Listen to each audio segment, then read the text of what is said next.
उनको जो बच्चे थोड़े इस साइड से आते हैं उनको विशेष मेहनत करनी पड़ेगी, क्योंकि ज्यादातर जो मटेरियल है वो इंग्लिश में है। अब धीरे धीरे उसका हिंदीकरण हो रहा है, लेकिन हिंदी में अभी भी जो स्तरीय जो अध्ययन सामग्री मिलनी चाहिए वो अभी तैयार नहीं हो पाई है। धीरे धीरे तैयार हो रही है। तो अब लेकिन हमारे जो हिंदी माध्यम के जो विद्यार्थी हैं उनको थोड़ा सा अंग्रेजी में इस सब्जेक्ट को पढ़ना पड़ेगा है। तो अब ये देखिए, दो पेपर प्रीलिम में, जनरल स्टडीज का पेपर और ये कॉम्प्रिहेंशन रीजनिंग वगैरह का पेपर, ये दोनों 200 पेपर 200 मार्क्स के हैं। इनमें वो स्क्रीनिंग है 1:15 में आपको आना पड़ेगा। जो दूसरी स्कीम है जो मेंस के लिए, प्रीलिम से मेंस में आने के लिए वही 1:15, उसमें क्वालिफाई करके आपको मेंस के लिए आप एलिजिबल होंगे। तो मेंस में 3 जनरल स्टडीज के पेपर हैं, एक एप्टीट्यूड और मॉरल वैल्यूज वगैरह का पेपर है, एक ऑप्शनल सब्जेक्ट के जिसके 2 पेपर हैं, ऐसे है, और ये सब 250 मार्क्स के हैं। और फिर उसके बाद पहले 300 का जो इंटरव्यू का था वो अब 275 का कर दिया गया है, तो इंटरव्यू के मार्क्स 275 है। अब इसमें आपने देखा कि चाहे प्रीलिम में 50% जीके और मेंस में 3 जीके के पेपर और एक एप्टीट्यूड। तो मेन जो अब आपका एम्फेसिस है वो दोस्तों जनरल स्टडीज पे है।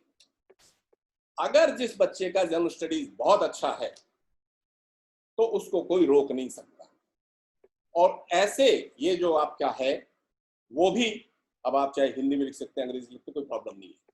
मैं यहाँ हिंदी वाले बच्चों के लिए विशेष रूप से कहना चाहता हूं कि केवल एक ऐसा पेपर है प्रीलिम वाला, सेकंड पेपर, जिसमें आपको थोड़ा सा अलग से मेहनत करनी पड़ेगी।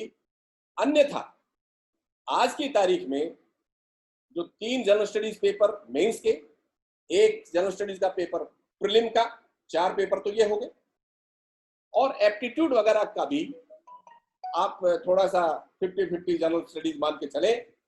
ये इसके लिए, इन सब के लिए हिंदी में स्तरीय अध्ययन सामग्री उपलब्ध है, कहीं कोई प्रॉब्लम नहीं है।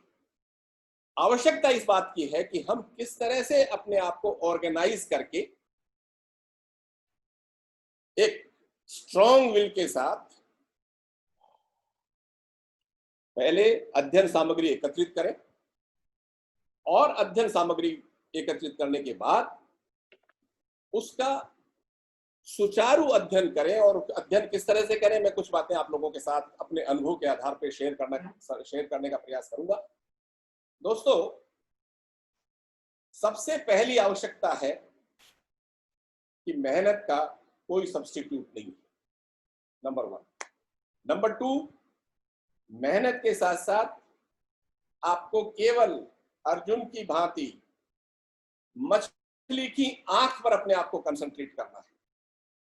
तो सबसे पहला मैं ये कहना चाहूंगा आप लोगों से कि आप अपने आप को जो यूनिवर्सिटी की एग्जाम जिस तरह से देते हैं, उस एग्जाम से आपको अलग एक सोच विकसित करना पड़ेगा, एक अलग तरह की शैली आपको विकसित करनी पड़ेगी कि किस तरह से हम अपने आप को इफेक्टिव रूप से, किस तरह से हम प्रभावोत्पादक भाषा शैली में लिखें, जिससे कि एग्जामिनर प्रभावित होकर हमें अच्छे से मार्क्स अवार्ड करें।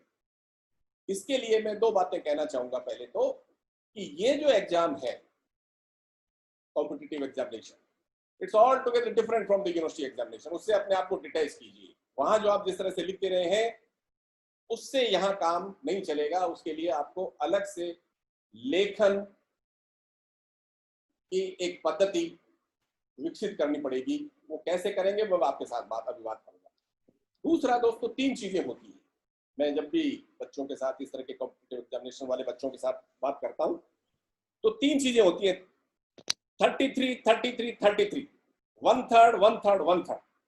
पहला 1/3 ये कि जो सिलेबस है आपको पढ़ना पड़ेगा, न केवल पढ़ना पड़ेगा अपितु बहुत ही इफेक्टिव तरीके से पढ़कर, रेगुलर तरीके से पढ़ना है, एक नियमितता आपके अध्ययन में रखनी है, उसको पहले कई बार लिखकर आपको देखना होगा, क्योंकि सामान्यतः हम देखते हैं कि बच्चे पढ़ते हैं लेकिन लिखते हुए एग्जामिनेशन सेंटर में ही, क्योंकि जो मेंस आपको लिखना है, प्रीलिम में तो ठीक है आपको पढ़ के टिक करना है, लेकिन जो मेन एग्जामिनेशन है, जो प्रधान एग्जामिनेशन है, जो डिसाइसिव एग्जामिनेशन है, वो आपका मेंस।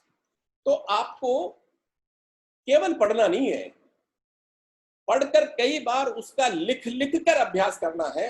वो भी अभी आपके साथ शेयर करता हूं किस तरह से करना चाहिए, वो बात बताऊंगा। तो पहला 1/3 है आपका सिलेबस, जो आपको पढ़ना है। पढ़ने के लिए स्तरीय अध्ययन सामग्री आपको एकत्रित करनी है, उसके नोट्स बनाने हैं, नोट्स को कई बार दोहराना है, नोट्स को किस तरह से एग्जामिनेशन में क्वेश्चंस आते हैं उनको बार बार लिख के देखना है। लिख के इसलिए देखना दोस्तों कि कई बार क्या होता है, जब हम लोग असेस भी करते हैं, हम टीचर्स हैं, सारी प्रक्रिया के साथ जुड़े हुए हैं, कॉपी चेक करते हैं, तो कई बार जब आप अभ्यास नहीं करते हैं तो जो गौण चीज है वो तो पहले लिख देते हैं, और जो प्रमुख मेन जो चीज लिखनी चाहिए वो आपको बाद में याद आती है तो बाद में लिखते हो। और कई बार इसलिए बहुत काटापीटी हो जाती है, जब आप चीजों को काटते हैं, जब उसको काट के फिर दूसरी चीज लिखते हैं तो एक इंप्रेशन ही बनता है कि the student is not sure, बहुत ही कंफ्यूज है। तो ये इंप्रेशन भी नहीं बनना चाहिए। इसलिए न केवल पढ़ना है, न केवल अध्ययन सामग्री एकत्रित करनी है, न केवल नोट्स बनाने हैं, नोट्स बनाकर पढ़ना है, नोट्स बनाकर लिख के देखना है, नोट्स बनाकर उसको कई बार जिस तरह के क्वेश्चंस आते हैं उन क्वेश्चंस के अनुसार आपको अपनी लैंग्वेज और वो शैली आपको डेवलप करनी पड़ेगी। मैंने कई बार देखा है, कई बार बच्चे देखते हैं, हम देखते हैं कि बच्चे नोट्स इकट्ठा करने में लग जाते हैं, बहुत सारी अच्छी किताबें एकत्रित करते हैं। अरे भाई, आपको स्कॉलर नहीं बनना है, आपको किस तरह से उस एग्जाम में मेरिट में आना है, इसके लिए आपको आपका कंसेप्ट क्लियर होना चाहिए। हमारी यूनिवर्सिटी की आदत क्या है कि कोई, जैसे मैं पॉलिटिकल साइंस का विद्यार्थी हूं, जैसे मुझे प्लेटो दिखा या प्लेटो की शिक्षा दिखी या प्लेटो का कम्युनिज्म दिखा या अरिस्टोटल के क्रांति संबंधी विचार दिखे, आप एग्जाम में पूछे तो क्रांति के बारे में जो कुछ जानता हूं वो सब लिख देता हूं। यूनिवर्सिटी में चल जाएगा, यूनिवर्सिटी एग्जाम में चल जाएगा। यहां पर क्वेश्चन क्या पूछा गया है, क्वेश्चन की लैंग्वेज क्या है, क्वेश्चन की स्पिरिट क्या है, ये पहले आपको देख के उसी पर लिखना है, क्योंकि लिमिटेड शब्द है, लिमिटेड टाइम है, तो टाइम मैनेजमेंट भी आपको करना पड़ेगा और वर्ड टाइमिंग भी आपको करना पड़ेगा, क्योंकि 200 वर्ड्स में लिखना है। अब हमारी तो आदत है कि पहले में बैकग्राउंड बनाएंगे, ये तो सोशल साइंसेज के बच्चों के साथ ये प्रॉब्लम होती है। ह्यूमैनिटीज वाले बच्चों के साथ ये प्रॉब्लम होती है कि वो पहले जो क्वेश्चन पूछा जाता है उसकी बैकग्राउंड बनाते हैं। अब क्वेश्चन है 250 शब्दों में आपसे पूछा गया, आप 150 शब्दों में आपने बैकग्राउंड बना दी। तो इससे कहने का मतलब यह है कि you directly hit on the question, जो पूछा गया उस पर हिट करिए, don't go in the background. तो एक तो जो हिंदी वाले विद्यार्थी हैं, जो सोशल साइंसेज वाले विद्यार्थी हैं, उनकी आदत है कि वो बैकग्राउंड बनाएंगे, नमक मिर्च लगाएंगे, पेज किस तरह से बढ़ाए जा सकते हैं, किस तरह से ज्यादा पेज में लिखा जाए, इस आदत को छोड़ना पड़ेगा और आपको बिल्कुल पिन पॉइंट उस बात पे आना है जो आपको पूछा गया है। तीसरी चीज, आप क्वेश्चन पढ़िए। क्वेश्चन में कई जगह आपको मिलेगा पॉइंट आउट, कई बार आपको मिलेगा एक्सप्लेन, कई बार आपको मिलेगा क्रिटिकली एग्जामिनेशन, कई बार क्वेश्चन की लैंग्वेज में मिलेगा comment, discuss, analyse, critically assess. तो इस लैंग्वेज का अपना एक मतलब है। हमारे जो बच्चे हैं सोशल साइंसेज वाले, वो इनको देखते ही नहीं, वो तो जैसे कोई चीज दिखी बार उसके बारे में जो कुछ जानते सब कुछ लिखने का प्रयास करते हैं। इस आदत को आपको छोड़ना पड़ेगा, क्योंकि स्पेसिफिकली इंस्ट्रक्शंस दिए जाते हैं कि आपको उसी चीज को असेस करना है जिस चीज के बारे में क्वेश्चन पूछा गया है। अगर कमेंट है तो कमेंट के अनुसार उत्तर लिखना पड़ेगा। ऐसे ही जैसे कोई स्टेटमेंट आ गया, कोई कोटेशन आ गया, तो उस कोटेशन को आपको पहले समझाकर और उसको, उसमें क्या निहितार्थ है, उसके इम्प्लीकेशन क्या है, उसमें किस चीज को एम्फेसाइज किया गया है, उसको आपको एक्सप्लेनेशन मतलब उसको उसकी व्याख्या करनी है। तो discuss, explain, analyse, comment, elucidate, critically examine, तो इन सब का अपना एक मतलब है। इसको पढ़ने की आवश्यकता है जो हमारा विद्यार्थी नहीं पढ़ता क्योंकि उसको पता नहीं है। इसलिए पहली आवश्यकता है कि आप ये तय करें कि आपको एग्जाम में बैठना है। तो पहले स्तरीय, पहले जनरल स्टडीज की बात मैं कर रहा हूँ, 4 जो जनरल स्टडीज, 3 और एक चौथा जो आपका एप्टीट्यूड वाला पेपर है, इससे संबंधित सामग्री एकत्रित कीजिए, नोट्स बनाइए। बच्चे नोट्स बना नहीं जानते, नोट्स बनाइए। नोट्स बनाकर देखिए कि लास्ट टाइम पर पिछले 10 साल में किस तरह के क्वेश्चंस आए हैं और इस तरह के क्या क्वेश्चंस बन सकते हैं, उनको तैयार कीजिए। जो पुराने हैं उनको पढ़िए, उसके आधार पे ये असेस कीजिए कि इस तरह के और क्या क्वेश्चंस बन सकते हैं। वो क्वेश्चंस बनाइए, वो क्वेश्चन बना के उत्तर लिखिए। तो उत्तर लिखने से संबंधित चीजों को उत्तर लिखे, फिर उसको पढ़िए, फिर उसके बाद उसको लिख के देखिए 2-4 बार, क्योंकि बहुत बड़ी, क्योंकि आप बहुत देश की बहुत सबसे बड़ी सेवा के लिए एस्पायर कर रहे हैं, इसलिए आपको उस लेवल की मेहनत करनी पड़ेगी, उसके लिए तैयार रहना पड़ेगा। और मैं आपको बताता हूं कि ऐसी कोई बात नहीं है कि साहब बच्चे सेलेक्ट नहीं होंगे। अगर आप उस लेवल की मेहनत करेंगे तो जो सेलेक्ट होने वाले हैं उनके कोई सरखाव के पर नहीं लगे हुए हैं, वो भी आप जैसे ही है।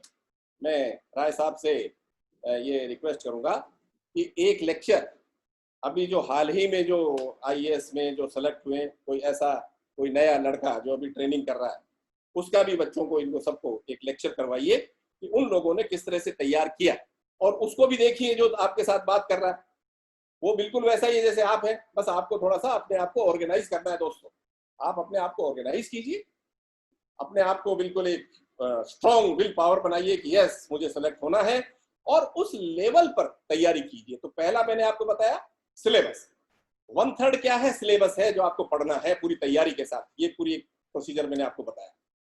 दूसरा 1/3 है, तो दूसरा मतलब एक हुआ 33%, दूसरा 33% है कि केवल सिलेबस पढ़ना ही पर्याप्त नहीं है, नोट्स बनाना ही पर्याप्त नहीं है, केवल दोहराना ही आवश्यक नहीं है। It's sort of a technique. Competitive examination is a technique, वो टेक्निक आपको डेवलप करनी पड़ेगी। कई बार क्या होता है कि हमने पढ़ा है लेकिन हम क्वेश्चन नहीं समझ रहे, बात वही है जो आपने पढ़ा है, लेकिन क्वेश्चन की जो लैंग्वेज है वो आपको समझ में नहीं आ रही। तो वो इस तरह के जो लास्ट टाइम के पेपर्स हैं उनको देखिए। दूसरा, अभी ये किस तरह से किन लोगों के साथ डिस्कस करेंगे जिससे आप समझ पाएंगे, वो मैं अभी 2 मिनट बाद बात करूंगा। तो ये टेक्निक आप डेवलप कीजिए, सिलेबस पढ़िए, दूसरा टेक्निक डेवलप कीजिए। यूनिवर्सिटी, मैंने बार बार इसलिए कह रहा हूं कि यूनिवर्सिटी की जो एग्जाम है वो बिल्कुल अलग है, इसके लिए एक अलग से एक टेक्निक डेवलप करनी पड़ेगी। आप कम पढ़ें, लेकिन अगर आपके पास वो टेक्निक डेवलप की है तो कम पढ़ने के बाद भी हो सकता है कि आप सेलेक्ट हो जाए। इसलिए सिलेबस पढ़िए, डिटेल में पढ़िए, नोट्स बनाइए, क्वेश्चंस बनाइए, क्वेश्चंस के आंसर लिखिए, और फिर उसके बाद एक टेक्निक विशेष है जो आप डेवलप करें। वो टेक्निक में थोड़ा सा इशारा कर दूं, फिर उसके बाद में बात करूंगा। ये जो कोचिंग जो है, जो अच्छी कोचिंग है, जैसे बहुत सारे बच्चे मुझसे पूछते हैं कि क्या साहब कोचिंग ज्वाइन करना चाहिए, तो इनिशियली हम लोग ये कहते थे नहीं कोचिंग में जाने की आवश्यकता नहीं है, लेकिन जिस तरह का कंपटीशन बढ़ता जा रहा है, और अगर, क्योंकि हमको ये आइडेंटिफाई करना पड़ेगा कि कौन सी कोचिंग हमारे लिए गुड्स प्रोवाइड कर सकती है, तो कोई अच्छी कोचिंग है कुछ, उनको ज्वाइन कीजिए, और वो आपको बताएंगे कि किस तरह से आप लोग सामग्री एकत्रित करें, किस तरह से नोट्स बनाएं, किस तरह से क्वेश्चंस को आइडेंटिफाई करके क्वेश्चंस के रिप्लाई लिखें और उनको बार बार दोहराएं। तो ये टेक्निक है जो आपको डेवलप करनी पड़ेगी। तो सिलेबस पढ़ना है, टेक्निक डेवलप करनी है, और जो तीसरा 1/3 है दोस्तों, वो है भगवत कृपा। सबसे बड़ी बात भगवत कृपा। भगवत कृपा है तो जो 10 आपने चीजें तैयार की वही आगे और सिलेक्ट हो गए, तो वो तो सिलेबस पढ़ना हमारे हाथ में है। सेकंड जो 1/3 है, टेक्निक हम डेवलप करेंगे, लेकिन ये जो 1/3 है तीसरा वाला, ये भगवान की कृपा। हमारे भाग्य में लिखा है, तो हमने जो कुछ पढ़ा वही आ जाता है। तो वो 1/3 आप भगवान पे छोड़ दीजिए, लेकिन आप उसमें भी विश्वास कीजिए। आप, इसलिए मैं इस विश्वास की बात कहता हूं कि कई बार मैंने देखा है कि बच्चे बहुत पढ़ते हैं, बहुत अच्छे से लिख कर आते हैं, फिर भी सेलेक्ट नहीं हो पाते। बहुत बच्चे पढ़ते हैं, बहुत कोशिश करते हैं, लेकिन एग्जाम में ठीक से नहीं कर पाए। लेकिन क्योंकि भगवत कृपा है, तो वो भगवान की कृपा हो जाती है। आपने अच्छा नहीं लिखा, लेकिन एग्जामिनर उसको अच्छा समझ लेता है। इसलिए मैं ये बात उन बच्चों के लिए कहना चाहता हूं कि बहुत सारे बच्चे एग्जाम देने के बाद बहुत निराश हो जाते हैं, साहब हमारा पेपर हमने बहुत अच्छा तैयार किया, लेकिन पेपर बहुत खराब हो गया। मेरा ये अनुभव है कि जो पेपर आप समझते हो खराब हुआ है, वो भगवान उसको अच्छा कर देता है। मैंने बहुत सारे बच्चों को देखा, वो रोते आते हैं कि साहब पेपर अच्छा नहीं हुआ, और उनमें बहुत अच्छे मार्क्स आए। जो पेपर अच्छा हुआ था उसमें मार्क्स खराब आते हैं, और जो पेपर खराब हो गया उसमें बहुत अच्छे मार्क्स आते हैं। इसलिए पेपर देने के बाद निराश मत होइए। अगर भगवान की कृपा है तो जो आपका खराब पेपर हुआ है उसी के आधार पर हो सकता है आप सेलेक्ट हो जाओ। इसलिए निराश होने की आवश्यकता नहीं है, क्योंकि हमेशा अगर आपने मेहनत की है तो एक बार नहीं, दोबारा नहीं तो 3 बार, तीसरी बार आपका सिलेक्शन होगा। मेहनत कभी खराब नहीं जाती है।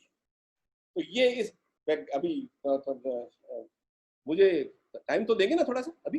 हाँ हाँ, पूरा पूरा तो बहुत अच्छा चल रहा है, ऐसा चलाइए अभी। हाँ, तो मैं एक ये बैकग्राउंड बनाकर अब मैं आना चाहता हूं कि कैसे पढ़ें, कैसे नोट्स बनाएं। तो दोस्तों, मैं जो भी बात शेयर कर रहा हूं वो केवल अनुभव पर आधारित है। ये जो मैंने 40-50 बैचेस जो निकाले, उन बैचेस के साथ जो मैंने शेयर किया वही बात मैं यहाँ आप लोगों के साथ शेयर करना चाहता हूँ। कि जैसे आप में से बहुत सारे साथी ये सोच रहे होंगे कि जनरल स्टडीज इतना व्यापक है, कैसे पढ़ें, किस तरह से कौन कौन सी चीजें उसके लिए तैयार की जाए। बहुत अधिक परेशान होने की आवश्यकता नहीं है, क्योंकि सबसे महत्वपूर्ण बात यह है कि जो मैटर आपके पास हो, जो अध्ययन सामग्री आपकी है, जो किताबें आपकी हैं, या जो आपके सोर्सेज हैं अध्ययन के, उनकी सबसे महत्वपूर्ण बात आवश्यक है वो है कि वो ऑथेंटिसिटी उनकी होनी चाहिए। ऑथेंटिक जो किताब हो उसमें जो मैटर है वो ऑथेंटिक होना चाहिए। अब ये ऑथेंटिक कहां से लाऊं?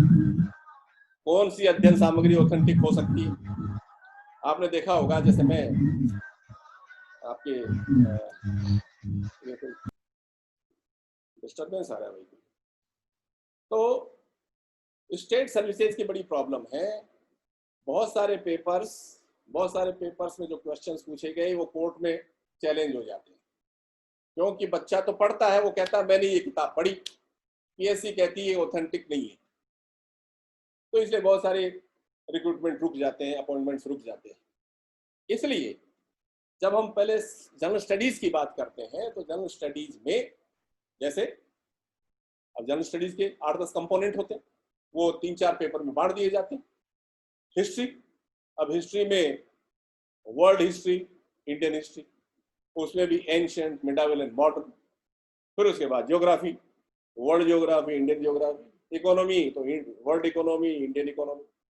ऐसे ही पॉलिटी, जिसमें नेशनल मूवमेंट भी है, उसमें कॉन्स्टिट्यूशनल डेवलपमेंट भी है, उसमें कॉन्स्टिट्यूशन भी है, उसमें आपका कॉन्स्टिट्यूशन की प्रैक्टिस भी है, अर्थात जो आज की पॉलिटिक्स है वो भी आपके अध्ययन में शामिल है। इसी तरह से फिर आपके करंट अफेयर्स, उसमें वही international, national, who's who, books and authors, abbreviations, games and sports, science. अब साइंस में भी zoology, botany, chemistry, environment sciences, computer, तो बहुत व्यापक आपका सिलेबस है। अब ये कंपोनेंट है उसके। पहली बात कि इनको कहां से पढ़ें और जिसकी ऑथेंटिसिटी हो।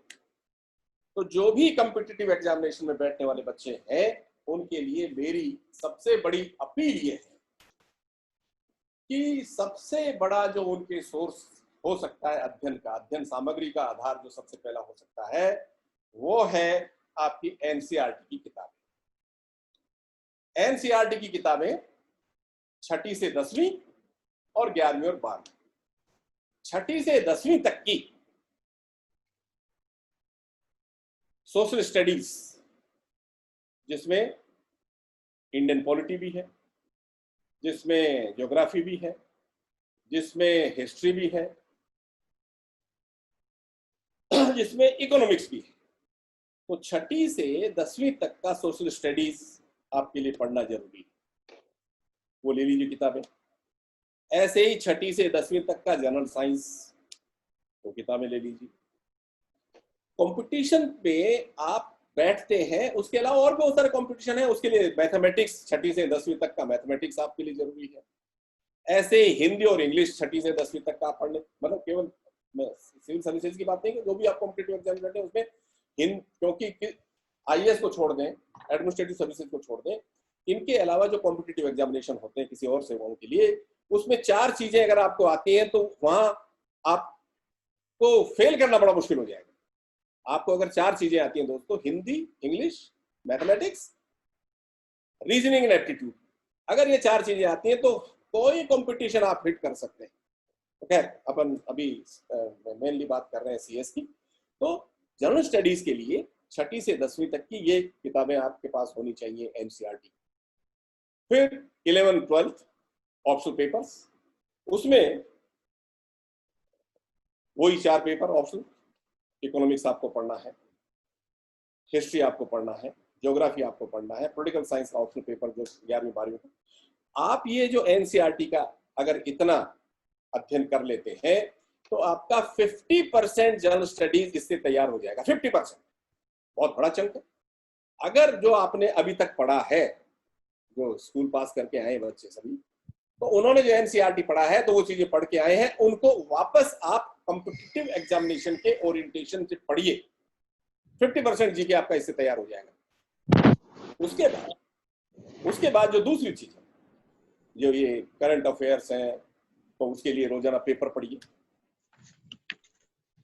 लोकल पेपर ले लें, एक नेशनल डेली ले लें, कुछ मैगजीन्स, जिसमें सबसे अच्छी मैगजीन अभी पिछले शुरू 10-12 साल से जो ठीक कर रही है, पहले तो उसका स्तर ठीक नहीं था, लेकिन अभी 8-10 साल से उसका स्तर ठीक हो गया, वो हिंदी अंग्रेजी दोनों में है। आपका प्रतियोगिता दर्पण आपको बहुत हेल्प कर सकती है। उसके जो स्पेशली इश्यूज आते हैं वो आप देख सकते हैं, पेपर आप रोजाना पढ़ेंगे उससे आप देख सकते हैं। इसी तरह से अंग्रेजी के एक पेपर की मैं विशेष रूप से आपको बताना चाहूंगा, क्योंकि उसकी जो इंग्लिश है वो भी सिंपल है, और वो न्यूज एंड व्यूज, क्योंकि पेपर हमको दोनों देता है, न्यूज भी देता है, व्यूज भी देता है, इसलिए उस दृष्टि से आप हिंदू पढ़िए। हिंदू जो है एक अच्छा पेपर है कॉम्पिटिटिव एग्जामिनेशन के पॉइंट ऑफ व्यू से। फिर इसी की एक मैगजीन है फ्रंट लाइन, वो आप पढ़ सकते हैं। तो ये आपको करंट अफेयर्स के लिए।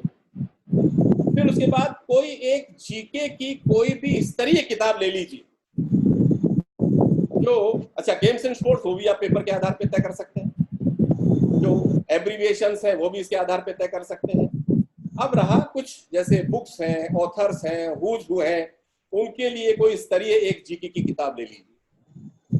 तो मैं समझता हूं कि अगर अब ये जो अध्ययन सामग्री है इसको आप ठीक से पढ़ेंगे, लास्ट ईयर के जो पेपर्स हैं उनके आधार पर तय करेंगे, तो मैं समझता हूं कि आपका जनरल स्टडीज बहुत अच्छा तैयार हो सकता है। अब एक बात और बच्चे मेरे से पूछते रहते हैं, वो भी मैं आप लोगों के साथ शेयर करूं कि ऑप्शनल पेपर क्या लें।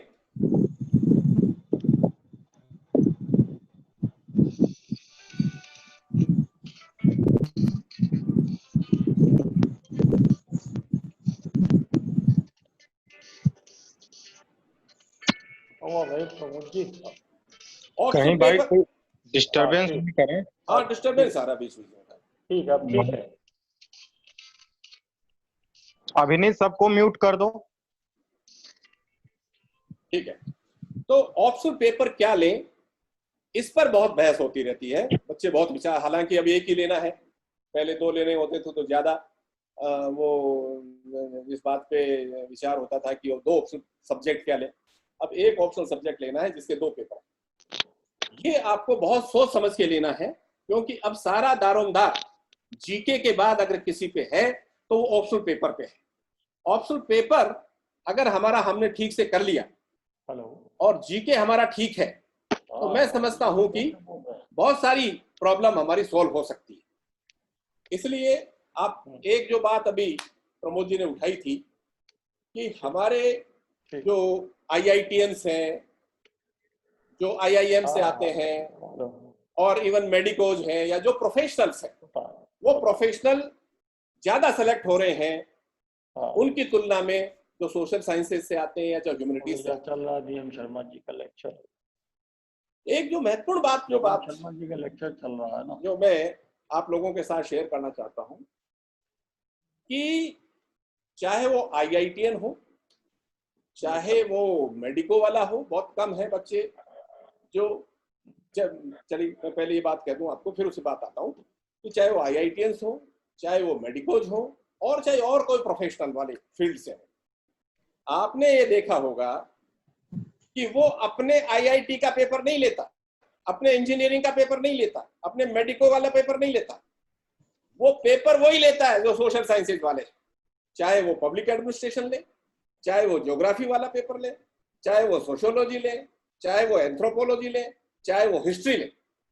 मैं पॉलिटिकल साइंस की बात इसलिए नहीं करता कि पॉलिटिकल साइंस लेते हुए घबराते हैं वो लोग, क्योंकि पॉलिटिकल साइंस का सिलेबस बहुत व्यापक है। जो पॉलिटिकल साइंस में MA करता है वो भी घबराता है पहले पॉलिटिकल साइंस को लेते हुए। इसलिए जो इंटरेस्टिंग बात है वो ये कि सेलेक्ट वो होते हैं लेकिन पेपर सोशल साइंसेज का ही लेते हैं। तो हमें जो बात जिस पर हमको विचार करनी चाहिए कि पेपर हमारा है, लेता इंजीनियर और सेलेक्ट हो जाता है। इस पर मैं 2 टिप्पणी करना चाहूंगा और उसके बाद निवेदन ये करूंगा कि जैसे 2-3 मैं एग्जाम्पल भी दूंगा कि जब किसी जमाने में 2 पेपर लेने होते थे तो बहुत सारे ऐसे बच्चे सेलेक्ट होते थे फिजिक्स के साथ हिंदी। सुनिए पूरी बात, आप Hindi along with physics, MSc किया फिजिक्स में, हिंदी एक ऑप्शनल पेपर दूसरा, लेकिन 2 लेने होते थे तो फिजिक्स और हिंदी। ऐसे बहुत सारे बच्चे हमारे सामने इंटरव्यू में आए तो हमने उनसे पूछा, भाई ये तो बड़ा इंटरेस्टिंग कॉम्बिनेशन है आपका, फिजिक्स के साथ आप हिंदी ले रहे हैं।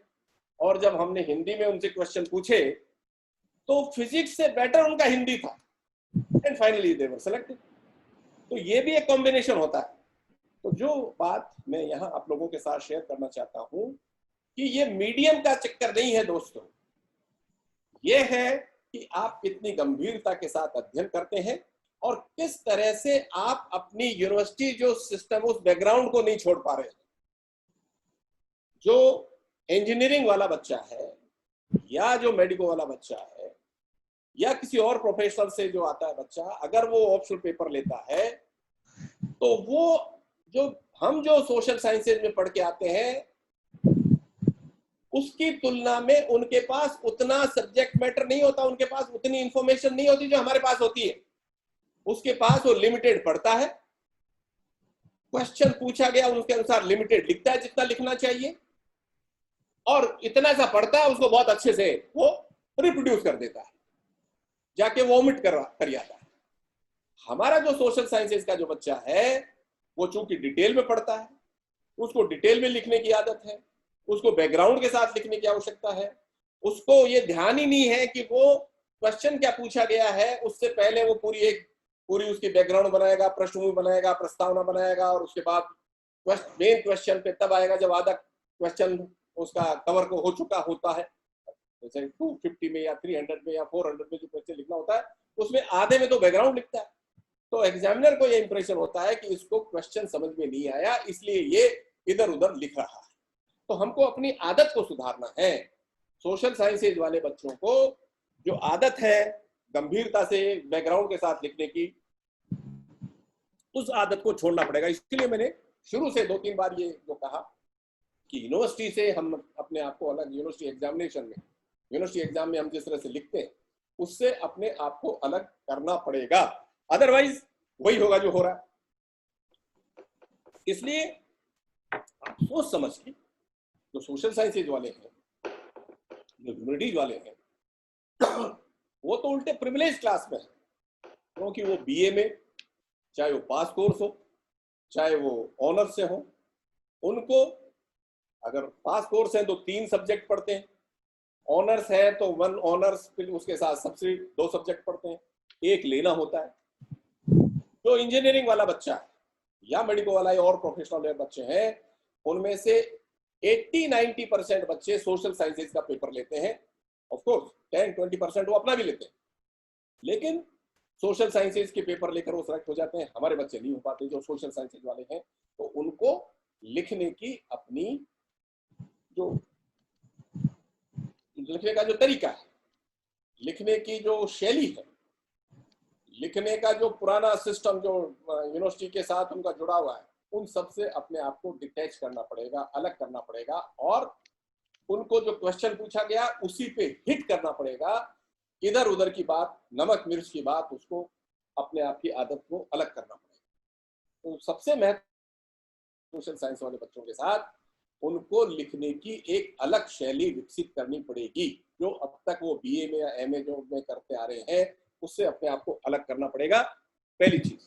दूसरी चीज, ऑप्शनल पेपर को इस तरह से पढ़ें कि जो क्वेश्चन पूछे गए हैं और जो क्या क्वेश्चन बन सकते हैं, क्योंकि वो बहुत ही प्रिविलेज क्लास में है, क्योंकि वो इतना तो पढ़ ही चुके हैं।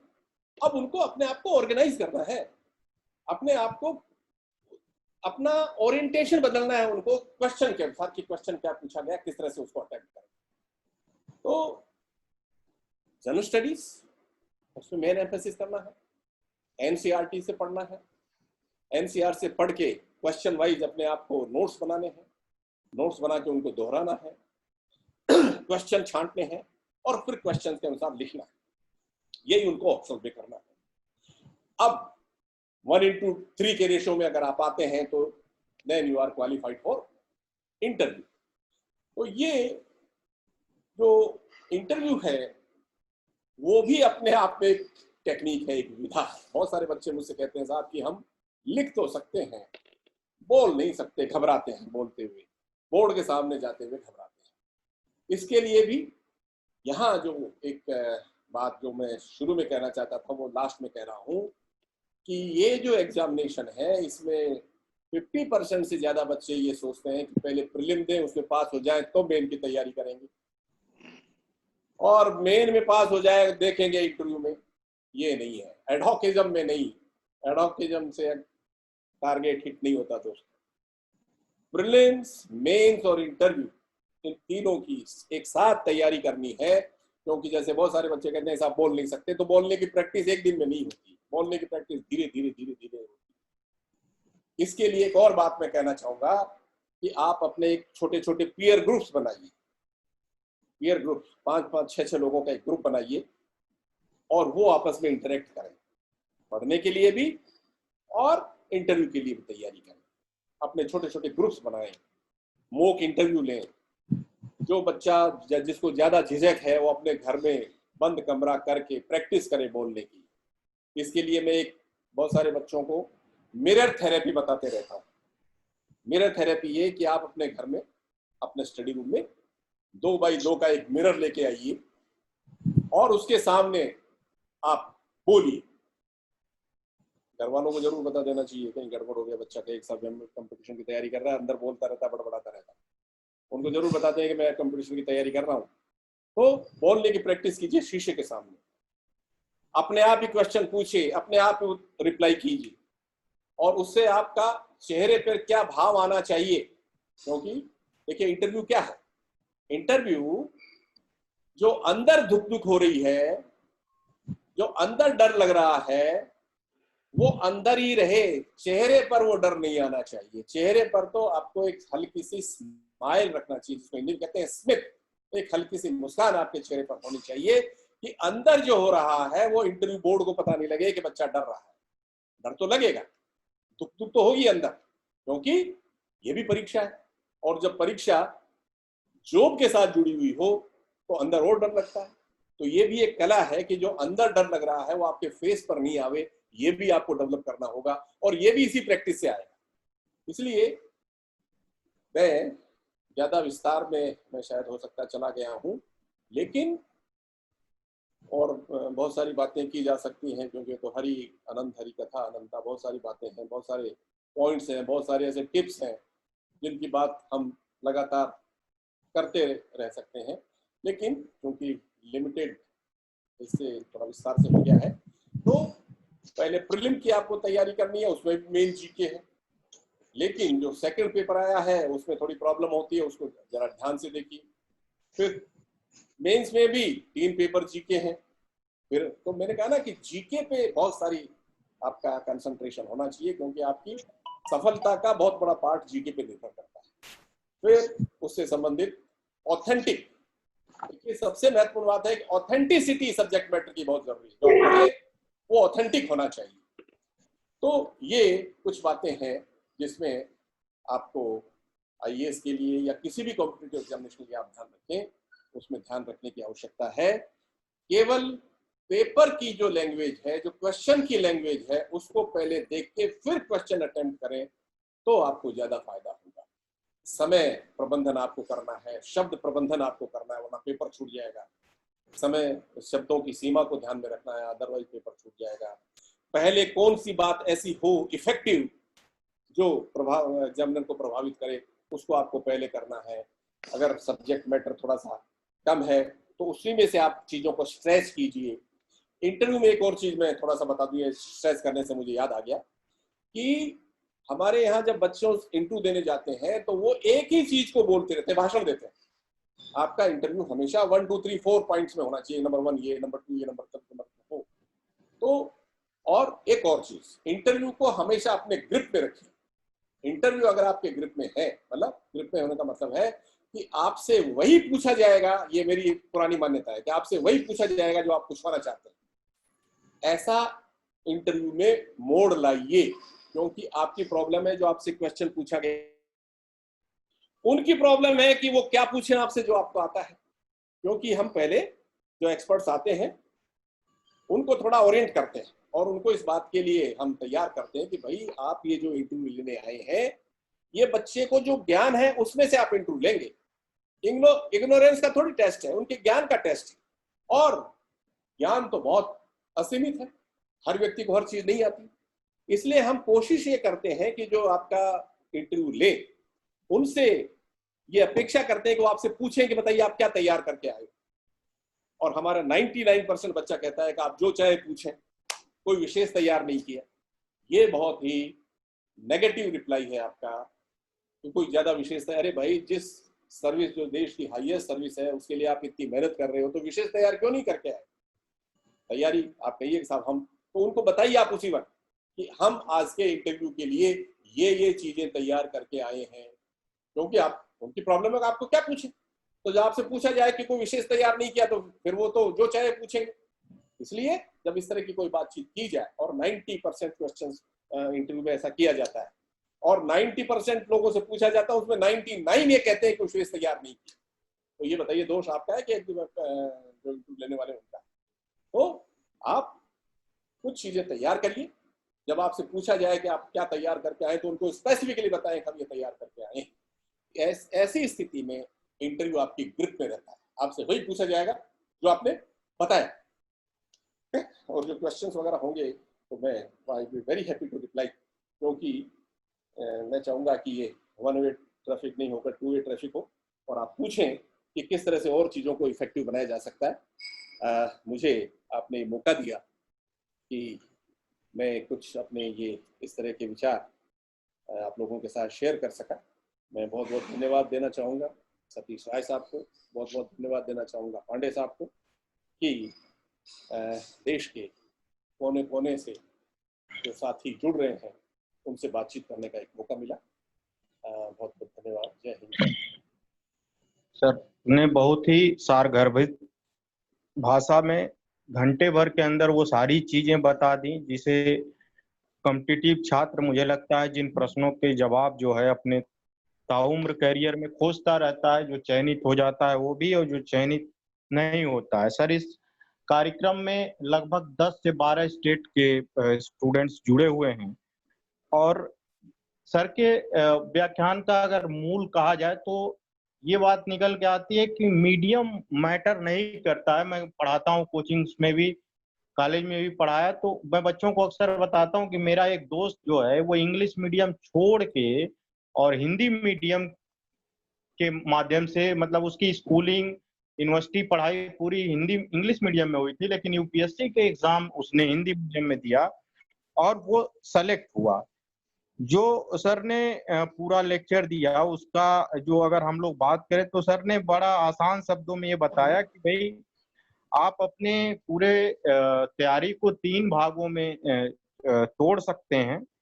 1/3 जो हिस्सा है उस सिलेबस को अच्छे से पढ़ें। सर मैं पढ़ाता हूँ बच्चों को, बताऊं आपको कि सर पढ़ाते समय लड़के यहाँ 2-2 लाख रुपए कोचिंग में फीस देते हैं, लेकिन अगर कह दीजिए सिलेबस 99% बच्चों को सर पता नहीं होता है। ये एक बड़ी हकीकत है। उनसे बार-बार कहिए, वो उस पे नहीं जाते हैं, भटकते रहते हैं। ऑथेंटिक बुक्स मार्केट में बहुत अवेलेबल है। सर ने कहा कि आप ऑथेंटिक बुक जो कि उनको पढ़ें ताकि आपको सही चीज मिले। ऑप्शनल सब्जेक्ट के चुनने में ध्यान रखने की जरूरत है। और उसी दौरान सर ने बताया कि जो आईआईटियंस होते हैं वो तो अल्टीमेटली 75 से 90% केस में ह्यूमैनिटीज और सोशल साइंस के ही सब्जेक्ट्स का चयन करके सेलेक्ट होते हैं। तो एक बात ये भी है, और होता ही है कि नॉर्मली सोशल साइंस और आर्ट्स के बैकग्राउंड में बच्चे, सर सबसे बड़ी समस्या ये है कि जो हिंदी बेल्ट है उसमें आर्ट साइड और सोशल साइंस को सबसे निचले दर्जे का विषय मान लिया गया, और यहाँ पर जो स्कूलिंग है वो बहुत अच्छी नहीं होती है। मुझे ऐसा लगता है कि इसका भी एक असर होता है। जो अच्छे इंस्टीट्यूट से लड़के आते हैं, आईआईटी में भी कुछ सरकारी स्कूल के बच्चे जाते हैं, लेकिन बहुत सारे बच्चों की स्कूलिंग जो होती है वो क्या कहते हैं सीबीएसई बोर्ड के बैकग्राउंड से, आईएससी सीएससी बोर्ड्स के बैकग्राउंड से होती है, तो उनके बैकग्राउंड का भी हो सकता है। तो वो दूसरी चीज वही आती है कि टेक्निक्स ऑफ आंसर राइटिंग, लोग सवाल पढ़ते नहीं है, देख करके और तुरंत आंसर में लग जाते हैं, और इसका सबसे ज्यादा नुकसान मेंस से पहले पीटी में होता है। पीटी में लड़के क्वेश्चन पढ़े नहीं और उनको लगता है यही आंसर है, कर दिए, और उनका पीटी ही 5 बार नहीं निकलता है। चारों अपने जो उनके ऑब्जेक्टिव्स हैं, ऑप्शंस हैं, उनको ही ध्यान से ये लोग नहीं पढ़ते। तो डिस्क्राइब का क्या मतलब है, डिस्कस का क्या मतलब है, क्रिटिकली एनालाइज का मतलब क्या है, सबका अपना अपना मतलब है। इन सब के बावजूद आपका नसीब, जिसको सर ने ईश्वर के रूप में, घाट के रूप में परिभाषित किया, लेकिन ये मेहनत ही है जो आपका नसीब भी मुझे लगता है कि तय करती है। इसके बाद जो सबसे महत्वपूर्ण चीज क्लासरूम में हम लोग भी डिस्कस करते हैं कि लड़के पहले प्री की तैयारी करते हैं, फिर निकल जाता है मेंस, फिर इंटरव्यू, जबकि हकीकत ये है कि तैयारी तीनों के साथ चलनी चाहिए। उसकी बात जो सर ने हमको डिटेल में बताई है। और इस सबसे महत्वपूर्ण चीज ग्रुप डिस्कशन। आदमी, बहुत सारे ऐसे लोग अपने को ब्रिलियंट समझते हैं, 90% लेकर के आते हैं, लेकिन यूपीएससी टॉपर का तो नंबर 52% होता है, 53% ही होता है। तो ये इस गलतफहमी में भी हम जीते हैं कि हमें ही सबसे ज्यादा आता है। ग्रुप डिस्कशन का एक अच्छा फायदा है कि हमारा जो स्पीच क्वालिटी है वो भी सुधरता है, और हमें अपने स्तर का भी पता चलता रहता है, और हम एकांतवास में नहीं जाते हैं, क्योंकि बहुत सारे बच्चे एकांतवास में जा करके, मैं थोड़ा सा इधर भी जा रहा हूँ, ये जो सुसाइड का केस हो जाता है, सिलेक्शन ना होना, ये एक बड़ी प्रॉब्लम है, बड़ा मतलब वो है। तो ये भी चीजों से बचने के लिए आप लगातार लोगों से जुड़े रहें। तो इन सब चीजों की बात सर ने अच्छे से कही। सर मेरा खुद का प्रश्न है, बच्चे आपसे सवाल पूछेंगे, वो है पेपर 4 को लेकर के। एक्चुअली जब से सीसैट इंट्रोड्यूस हुआ सर, उसका एक ड्रॉबैक कहिए या जो भी कह लीजिए, कोचिंग इंडस्ट्रीज का जो है उसमें वो करे क्या कि 1-2 तो अच्छे टीचर रखते हैं कोचिंग्स में, लेकिन बाकी सारे टीचर्स की क्वालिटी बहुत अच्छी नहीं होती है। अब कोचिंग एक इंडस्ट्री के रूप में चलता है, न कि एक एजुकेशन प्रोवाइडर के रूप में। मतलब मुखर्जी नगर में कहते ही हैं कि ये बाजार है। तो इस बात का थोड़ा सा अब वहां पर क्या है कि पेपर 4 को इतना कंफ्यूज कर दिया गया है, क्योंकि अब पढ़ा कौन रहा है, किसी इंस्टीट्यूट में, एकेडमिक्स में तो पेपर 4 है नहीं, यूनिवर्सिटी कॉलेज में आईजीटी। तो जो लोग सेलेक्ट नहीं हुए सिविल सर्विसेज में, या जो भी वो हिंदी का टीचर है वो भी उसको पढ़ाने के लिए उतर गया, चूंकि उसका हिंदी में एक नाम है तो वो पता चला यहाँ पढ़ाने लगा। जो पवाइड वाला है, जो फिलोसफी वाला है, तो मैं जो देखा कि बेसिकली इसमें फिलोसफी के टीचर और पबैट के टीचर और साइकोलॉजी के, लेकिन ये तीनों मिल के नहीं पढ़ाते हैं। ये इन तीनों फील्ड के लोग पूरा का पूरा सब्जेक्ट इंडिविजुअली पढ़ा रहे हैं। तो सबसे पहली बात ये है कि सर क्या ये जो पेपर 4 एथिक्स का है, ये कहीं पर पढ़ने की जरूरत है या इसमें केवल हमारा एप्टीट्यूड जो है सिविल सर्विसेज का उसको चेक किया जाता है?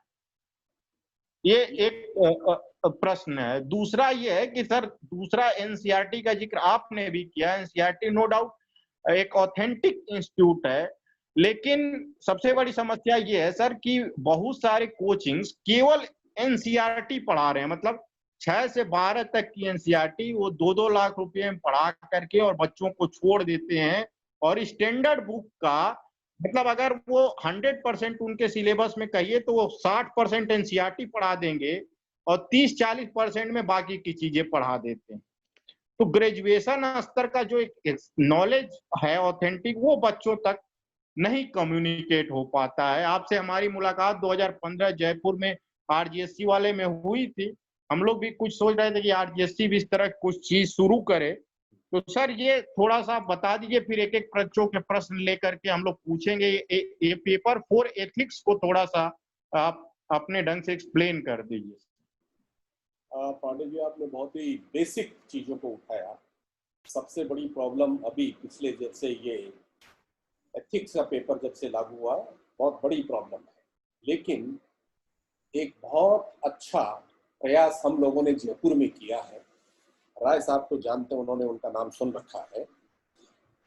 हम लोगों ने 3 साल तक इस पे काफी वर्क किया और हमारे जो सीनियर कुछ साथी थे उन लोगों को हमने public administration, philosophy and psychology, जो 3 सब्जेक्ट आपने जोड़े, तीनों ही लोगों को हमने इकट्ठा किया और हिंदी और अंग्रेजी में बिल्कुल यूनिवर्सिटी यूपीएससी में जिस तरह के क्वेश्चंस आए और आए, तो बिल्कुल strictly as per the syllabus हमने एक एक किताब हिंदी और अंग्रेजी की तैयार करवा दी है।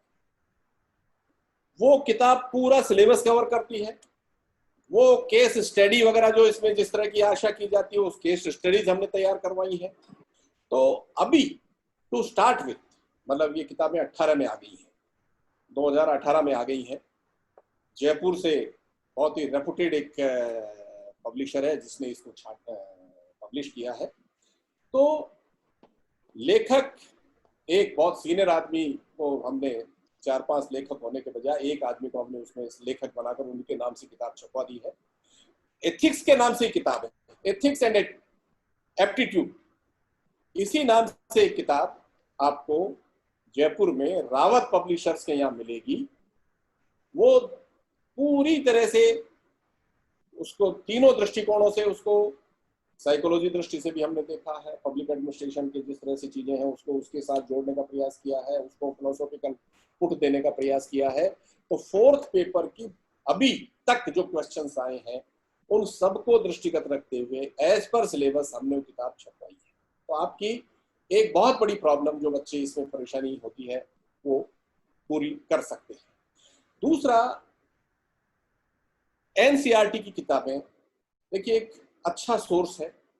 कोचिंग में उनके पास इस तरह का, क्योंकि कोई मेहनत नहीं करना चाहता, सब उनका ज्यादातर लोगों का एक कॉमर्शियल पर्पस होता है।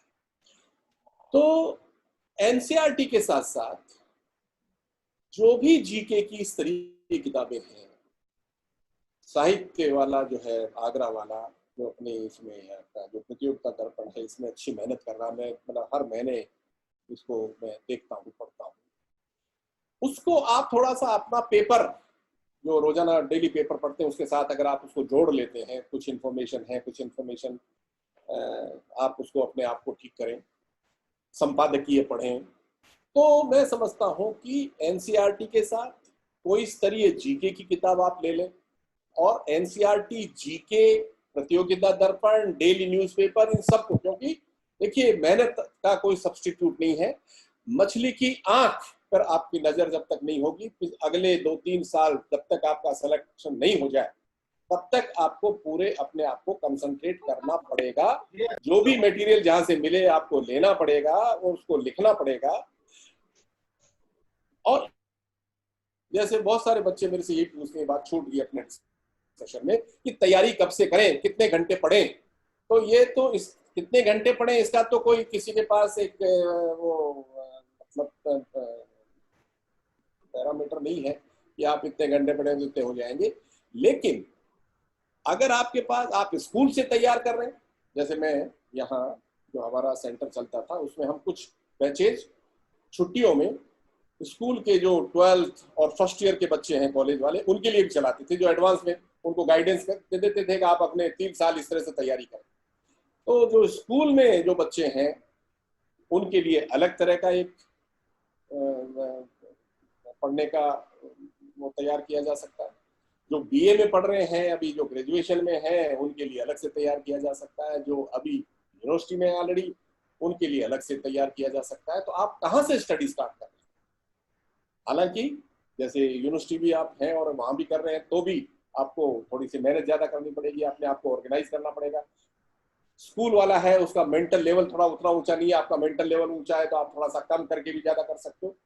तो यहाँ पर हम चूंकि बहुत सारी तरह के बच्चों के कांटेक्ट में आएंगे, स्कूल वाले आएंगे, तो अगर वो उन्होंने तय कर लिया है कि उनको कॉम्पिटिटिव एग्जामिनेशन में बैठना है तो उनको किस तरह से तैयार करना है वो भी अपन बात कर सकते हैं। और जो आप ये कह रहे हैं कि आरजीएससी ऐसा सोच रही है, तो ये आरजीएससी को करना ही चाहिए, क्योंकि ये अपने आप में एक वॉलंटियर ऑर्गेनाइजेशन है, एक समाज सेवा से जुड़ा संगठन है। तो एक बहुत बड़ी सेवा होगी हमारे जो बेरोजगार साथी हैं उनके लिए कि हम उनको ये भी बताएं कि क्या क्या सेवाएं हैं, कौन कौन सी सेवाओं में अप्लाई कर सकते हैं, कौन कौन सी, क्योंकि बहुत सारे बच्चे गाँव से आते हैं उनको पता ही नहीं है। जैसे हम लोग गाँव से जब आए एमए करने के लिए उनको पता ही नहीं था आईएएस क्या होता है। तो वो जमाना थोड़ा अलग था, आज थोड़ा सा एक्सपोजर बढ़ गया है, लेकिन फिर भी हम उनकी उंगली पकड़ के सहायता कर सकते हैं कि आपको इस सेवाओं के लिए जाना चाहिए। एप्टीट्यूड टेस्ट कर सकते हैं, वो जिस एग्जाम में करना चाहें, तो केवल आईसीएसई नहीं, कुछ और भी तरह के सेंटर हम चला सकते हैं। इसी तरह से हम ऑनलाइन कोचिंग बच्चों को दे सकते हैं, क्योंकि मैं अभी पिछले 3 साल से हम लोगों ने एक टारगेट सिविल के नाम से एक कोचिंग हमने शुरू की है ऑनलाइन। तो वो इतने दिन तक तो नहीं, लेकिन अब ये जब से कोरोना लगा है उसकी इतनी अधिक डिमांड है कि हमारे पास बच्चे Rajasthan public service, Rajasthan administrative services के लिए भी, स्कूल लेक्चरर के लिए भी, कॉलेज लेक्चरर के लिए भी, एलडीसी के लिए भी, सब इंस्पेक्टर के लिए भी, सभी तरह के बच्चे हमारे साथ जुड़े हुए हैं।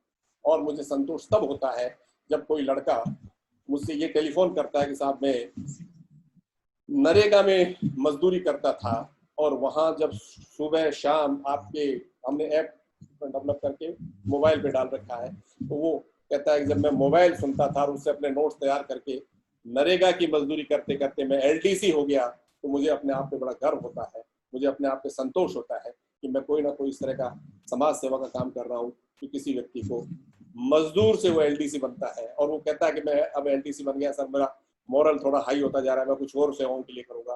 तो अंदर से बड़ा संतोष होता है कि हम लोग जिस सुविधा से जुड़े हैं, शिक्षा से जुड़े हैं, और हम उनके रोजगार के लिए भी प्रयास करें, तो बड़ा अच्छा लगता है। और सवाल इनवाइट कर लीजिए। मैं चाहता हो, अगर कोई प्रश्न पूछना चाहता हो तो हैंड रेज करे, अभिनीत अनम्यूट कर दें उनको। दीपू हैंड रेज किया हुआ था। हाँ, किसी ने किया हैंड रेज? दीपू कुछ पूछना चाहते हैं? Yes sir. दीपू, हाँ सर, पूछना चाहते हैं। हेलो हाँ हाँ बोलिए। बोलिए। सर, मेरा सवाल ये है कि जैसे सर ने बताया कि मीडियम का कोई फर्क नहीं पड़ता है, लेकिन सर जब मैं पेपर देखता हूँ जो इंग्लिश में लिखे हुए सवाल हैं या जो हिंदी में उसका ट्रांसलेशन है, वो सर ऐसा आता है कि इंग्लिश वाला आसान पड़ता है हिंदी वाले की तुलना में। वो ऐसी यांत्रिकी भाषा का प्रयोग करते हैं कि समझना बहुत ज्यादा डिफिकल्ट हो जाता है। अब जैसे एक साल का क्वेश्चन पेपर था, उसमें स्टील प्लांट का हिंदी वर्जन था इस्पात का पौधा। अब मैं दिमाग खुजला रहा हूँ कि इस्पात का पौधा, ये कौन सी नई भाषा आ गई। तो इस तरीके की चीजों के लिए सरकार को क्या पहल करनी चाहिए और तमाम चीजें। नहीं पप्पू, आपने बहुत अच्छी बात कही। ये प्रैक्टिकल प्रॉब्लम है, ये प्रैक्टिकल प्रॉब्लम उन लोगों के लिए है जो फिर वर्बेटिम ट्रांसलेशन करते हैं। अब स्टील प्लांट एक इंडस्ट्री है और उसको प्लांट से बच्चा पौधा से कैसे उसको समझ पाएगा। इसलिए अभी थोड़ी प्रॉब्लम लैंग्वेज की है, ट्रांसलेशन की है। उसका जो अब स्टील प्लांट अगर वो हिंदी में ही लिख दे तो बच्चा समझ जाएगा। तो वो थोड़ी पीएससी को जो हमारा जो सिस्टम है उसको थोड़ा सा ध्यान देना पड़ेगा। हालांकि यूपीएससी मॉडरेशन कराती है, पेपर्स को ठीक से कराती है, इस तरह की गलती फिर भी हो जाती है क्योंकि, और ये गलती ज्यादा वो जो आपका सेकंड पेपर है आईसीएस का सेकंड प्रीलिम का, उसमें हिंदी ट्रांसलेशन की बहुत सारी प्रॉब्लम्स पिछले कई वर्षों में आई है, 1-2 साल में थोड़ी कम हुई है। तो मैं ये थोड़ा सा जो हमारे हिंदी के जो विद्यार्थी हैं उनके लिए मैं ये भी निवेदन करूंगा कि वो भी अंग्रेजी को इतनी हेट नहीं करें, क्योंकि अंग्रेजी तो वो आपको जो क्वालिफाइंग पेपर है उसमें अंग्रेजी थोड़ी बहुत आपको करनी पड़ेगी। तो जहां इस तरह की प्रॉब्लम हो कृपया अंग्रेजी का भी देख लें, अंग्रेजी में क्या लिखा है उसका इन्होंने हिंदी क्या ट्रांसलेशन किया है वैसे भी देखना चाहिए, वैसे भी देखना चाहिए, क्योंकि कई बार अंग्रेजी में कुछ है हिंदी में कुछ लिख देते हैं। तो वो इस तरह की प्रॉब्लम है बेटा, ये शुरू में प्रॉब्लम्स आती हैं, धीरे धीरे ये प्रॉब्लम्स होंगी, धीरे धीरे कम होंगी, और जब इंस्टीट्यूशंस ध्यान देंगी, मॉडरेशन पेपर्स का होगा तो ये प्रॉब्लम धीरे धीरे होंगी। लेकिन अब हिस्ट्री में प्रॉब्लम तो है, मैं आपसे एग्री करता हूँ। लेकिन जहां तक हिंदी में लिखने का सवाल है और असेसमेंट का सवाल है, यूपीएससी में हिंदी की कॉपी हिंदी वाला चेक करता है, अंग्रेजी वालों की कॉपी अंग्रेजी चेक करते हैं। ऐसे इंटरव्यू में भी हिंदी वालों के लिए हिंदी का बोर्ड अलग से बनता है, अंग्रेजी वालों के लिए अलग से बोर्ड बनता है। इसलिए वो ट्रांसलेशन की पेपर में प्रॉब्लम हो सकती है, अंग्रेजी की ट्रांसलेशन की प्रॉब्लम हिंदी में पेपर में हो सकती है, लेकिन वैसे एज सच कोई ज्यादा वो नहीं किया जाता। अब ये है कि अभी प्रॉब्लम हिंदी में स्तरीय बुक्स का भी अभाव है, कुछ ऐसे पेपर्स हैं जहाँ हिंदी में किताबें नहीं मिलती ज्यादा। अब जैसे ये एप्टीट्यूड वाला और एथिक्स वाला पेपर है, इसमें बड़ी प्रॉब्लम है। किस तरह से हम लोगों ने चीजों को जोड़ जोड़ के हमने तैयार किया है वो हम जानते हैं, किस तरह की परेशानी हम लोगों की आई है। तो स्तरीय मैटर भी अभी कुछ सब्जेक्ट में नहीं है, और चूंकि हमारे यहाँ ज्यादातर बैकग्राउंड वो रही इसलिए मैटर भी ज्यादा अंग्रेजी में है। लेकिन मैं समझता हूँ धीरे धीरे ये प्रॉब्लम सोल्व होगी। पहले तो सारा ही पेपर अंग्रेजी में ही होता था, आपको पता है, ये सारी व्यवस्था बदली 82 में है। 82 से पहले आईएएस में आपको अंग्रेजी में ही लिखना होता था, हिंदी थी नहीं। हमारी लैंग्वेजेस तो बाद में आएंगी, अब आप हिंदी में भी लिख सकते हैं, उर्दू में भी लिख सकते हैं, मराठी में भी लिख सकते हैं, किसी में भी लिख सकते हैं। अभिनीत, सबको अनम्यूट कर दो। अब कोई पूछना चाहता है प्रश्न तो सारे पार्टिसिपेंट को अनम्यूट करें। दीपू झारखंड से कुछ पूछना चाहते हैं? दीपू कुमार। अभिनीत अनम्यूट कर दो दीपू कुमार। सभी को कर दिया। नहीं दीपू का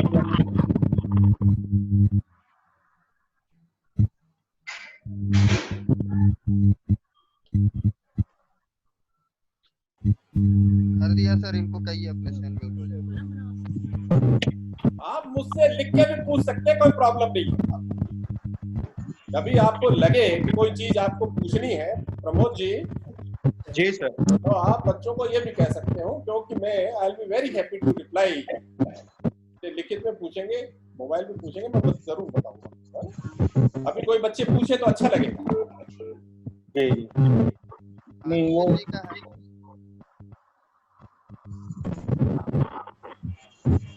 शुक्ला जी,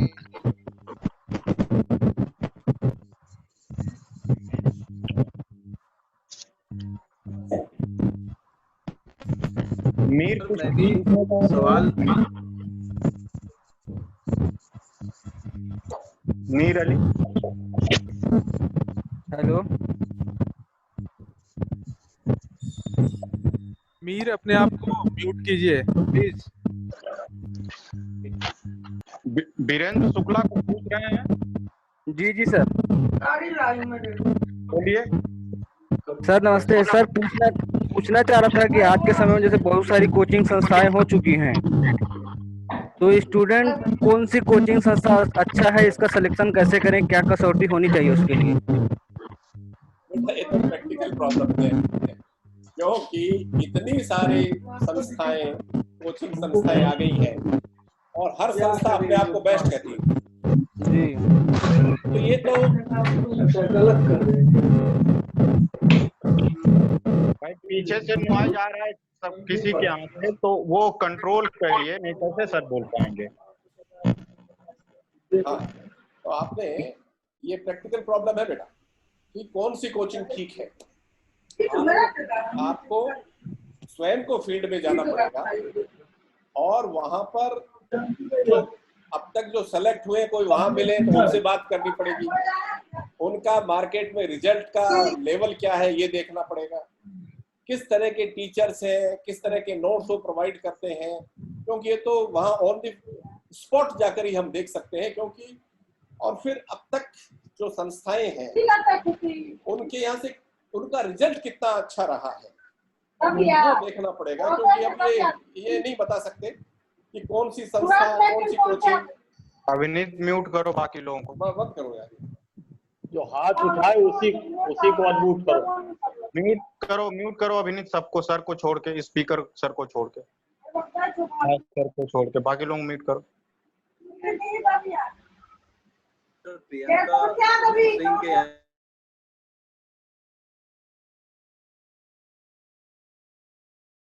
उतनी हेल्प नहीं करती है कोचिंग की, केवल कोचिंग के आधार पर ही सिलेक्ट हो जाए।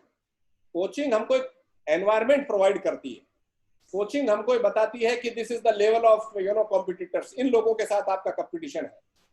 यहाँ तक तो ठीक है, लेकिन उसके बाद हमको कौन टीचर है, कैसा टीचर है, उसका टीचिंग का तरीका क्या है, उसका जो सब्जेक्ट मैटर वो दे रहा है उसकी कितनी ऑथेंटिसिटी है, ये सब चीजें हमको देखनी पड़ेगी।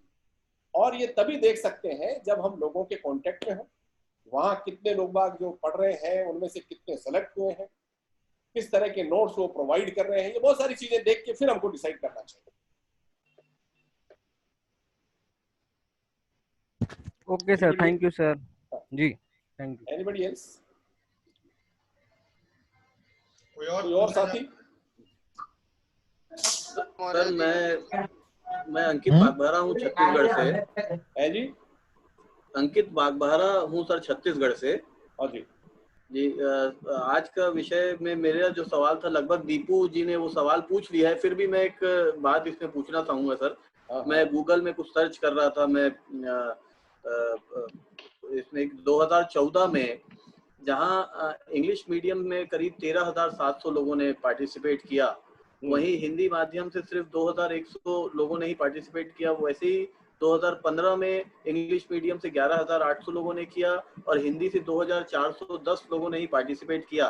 तो क्यों ऐसी भ्रांति है लोगों की कि हिंदी माध्यम से अगर वो यूपीएससी एग्जाम देगा तो उसके सफल होने के चांसेस कम रहेंगे, जबकि जितना मैं तो इतनी कठिन पढ़ाई से दूर हूं, पर जितने आसानी से आपने इस 1 घंटे में इस चीज को समझाया, मुझको लगता है कि लोग अगर इस ढंग से जो आपने सिलेक्शन, रिक्रूटमेंट, अपॉइंटमेंट और प्रीलिम्स, मेन और इंटरव्यू को जितने 3 टुकड़ों में बांट के तीनों का इंपॉर्टेंस बताया, उससे मुझको लगता है कि कोई भी आदमी एग्जाम देके पास हो सकता है। पर ऐसा क्यों भ्रांति है कि इंग्लिश और हिंदी में हिंदी वाला ज्यादा इसको क्लियर नहीं कर पाएगा? ये एक्चुअली बहुत ही आपने जो डेटा दिया ये आपने मेंस का दिया है। अच्छा जी। हाँ, ये और पिछले जब से ये सेकंड पेपर प्रीलिम में इंट्रोड्यूस हुआ है, आपने देखा होगा 14-15 में बड़ी आंदोलन हुए दिल्ली में इस पेपर को लेकर, एप्टीट्यूड वाले पेपर को लेकर, पांडे जी ने जो कॉम्प्रिहेंशन वाले पेपर को लेकर, क्योंकि उसमें ज्यादातर बच्चे वही सेलेक्ट हो पाए जो इंग्लिश मीडियम से आए थे, ज्यादातर वही सेलेक्ट हो पाए जो इंजीनियरिंग साइड से आए थे। जो सोशल साइंसेज वाले हैं, ह्यूमैनिटीज वाले हैं, उनका नंबर बहुत कम था।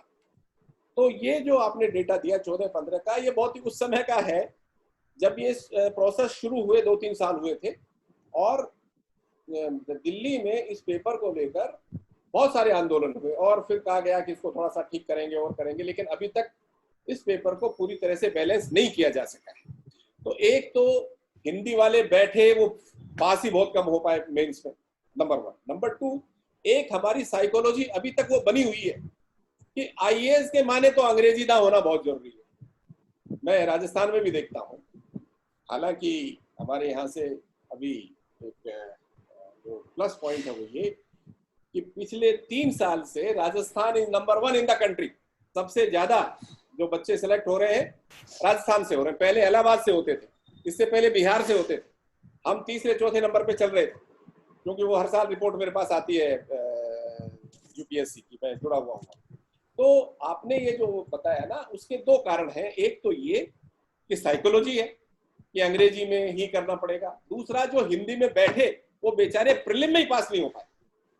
वो जो सेकंड पेपर है वो पेपर बहुत ही इम्बैलेंस है, उस पेपर को और अधिक बैलेंस करने की आवश्यकता है। और 14-15 में, अभी 17-18 19-20 में थोड़ा सा बैलेंस किया और भी कुछ चीजें जोड़ी हैं, लेकिन और अधिक उसको करने की आवश्यकता है। तो दो कारण, एक तो हिंदी वाला बच्चा साहस ही नहीं करता, जो साहस करता है वो सेकंड पेपर जो प्रीलिम का उसमें फेल हो जाता है, तो आगे नहीं बढ़ पाता, और इसीलिए अंग्रेजी वालों का वो हो जाता है। और आप एक और देखिए, जैसे अभी पांडे जी ने बताया कि आईएएस में आज टॉपर 53% पे टॉप कर रहा है। Can you imagine? 100% परसेंटेज आ रही है बच्चों के स्कूल लेवल पर। आईएएस में जो हमारा टॉपर है, ही इज हैविंग ओनली 53%, वो टॉपर है। तो ये स्थिति इसलिए बन रही है दोस्तों कि हमारे यहाँ अभी जिस तरह का जो लेवल है, जो पेपर्स का लेवल आता है, जो बच्चे जिस तरह से पढ़ रहे हैं, अब देखिए 2001 की बात कीजिए, 2 की बात कीजिए, 5 की बात कीजिए, 7 की बात कीजिए। My son was selected in IPS in 2005. He was having 59%, 59 पे ही got IPS, और अब स्थिति है कि 53 वाला टॉप कर रहा है। पिछले 3-4 साल में जो टॉपर है वो 52, 53, 54 पे टॉप कर रहा है। तो ऐसी स्थिति उसके कारण है। उसके कारण एक तो वही है कि ये जो आपका जो जीके का पेपर है, एप्टीट्यूड वाला पेपर है, उसमें थोड़ी खिंचाई थोड़ी ज्यादा हो रही है, नंबर 1। नंबर 2, ऑप्शनल पेपर एक हो जाने से भी परसेंटेज नीचे आई है। ऑप्शनल पेपर से मार्क्स आते हैं, तो एक सब्जेक्ट होने से दूसरा सब्जेक्ट हट गया तो 4-5% का तो वही फर्क पड़ गया। तो इसलिए ये जो डेटा आपने दिया है ये बहुत इंटरेस्टिंग इस सेंस में है, और ये स्वाभाविक इस रूप में है कि सेकंड पेपर बच्चों को, हिंदी वाले बच्चों को पास ही नहीं होने दे रहा, तो उसको बैलेंस करना पड़ेगा। तीसरा, ये जो हमारे जो प्रोफेशनल से जो बच्चे आ रहे हैं, फील्ड से जो बच्चे आ रहे हैं, इंजीनियर्स हैं, IITians हैं, वो अंग्रेजी में लिखते हैं। जैसे बड़ा आयरनी है सिस्टम की कि हमारे सब्जेक्ट वो लेते हैं, सेलेक्ट वो होते हैं। हम 3 साल पढ़ते हैं उन पेपर को, 5 साल पढ़ते हैं, फिर भी हम IAS में सेलेक्ट नहीं हो पाते। वो 4 महीने, 5 महीने, 6 महीने पढ़ के वो सेलेक्ट हो जाते हैं, क्योंकि उनको आता ही उतना है जितना पूछा जाता है। हमारे हमको इतना आता है कि हम उसको बड़ा चढ़ाकर बताने की कोशिश करते हैं, फेल हो जाते हैं उसमें। इसलिए अपने आप को ऑर्गेनाइज करने की आवश्यकता है। हमको अपने आप को एग्जामिनेशन का ओरिएंटेशन जैसा है, उस ओरिएंटेशन के अनुसार हमको अपने आप को ओरिएंट करना पड़ेगा। क्योंकि हम आता इतना है तो हमको पता ही नहीं हम क्या लिखते हैं, पूरा लिखने की कोशिश करते हैं। उसको लिमिटेड आता है, लिमिटेड ही पूछा जाता है, लिमिटेड ही वो लिखता है, और इसलिए वो सेलेक्ट हो जाता है। ये बड़ी मतलब इंटरेस्टिंग कहानियां हैं जो आपको इस पे विचार करने की जरूरत है। धन्यवाद। इलाहाबाद से हम लोग के साथ नागेंद्र प्रताप सिंह जुड़े हैं, ज्ञानेंद्र जुड़े हैं। अगर आप लोगों को कोई सवाल पूछना हो तो बताइए। ज्ञानेंद्र को और नागेंद्र को अनम्यूट करो अभी। नहीं सर, ज्ञानेंद्र कुछ पूछना है? को कर दिया। आवाज नहीं जा रही क्या? दीपू झारखंड से अनम्यूट कर दो अभी। नहीं, दीपू कुमार को। Okay sir.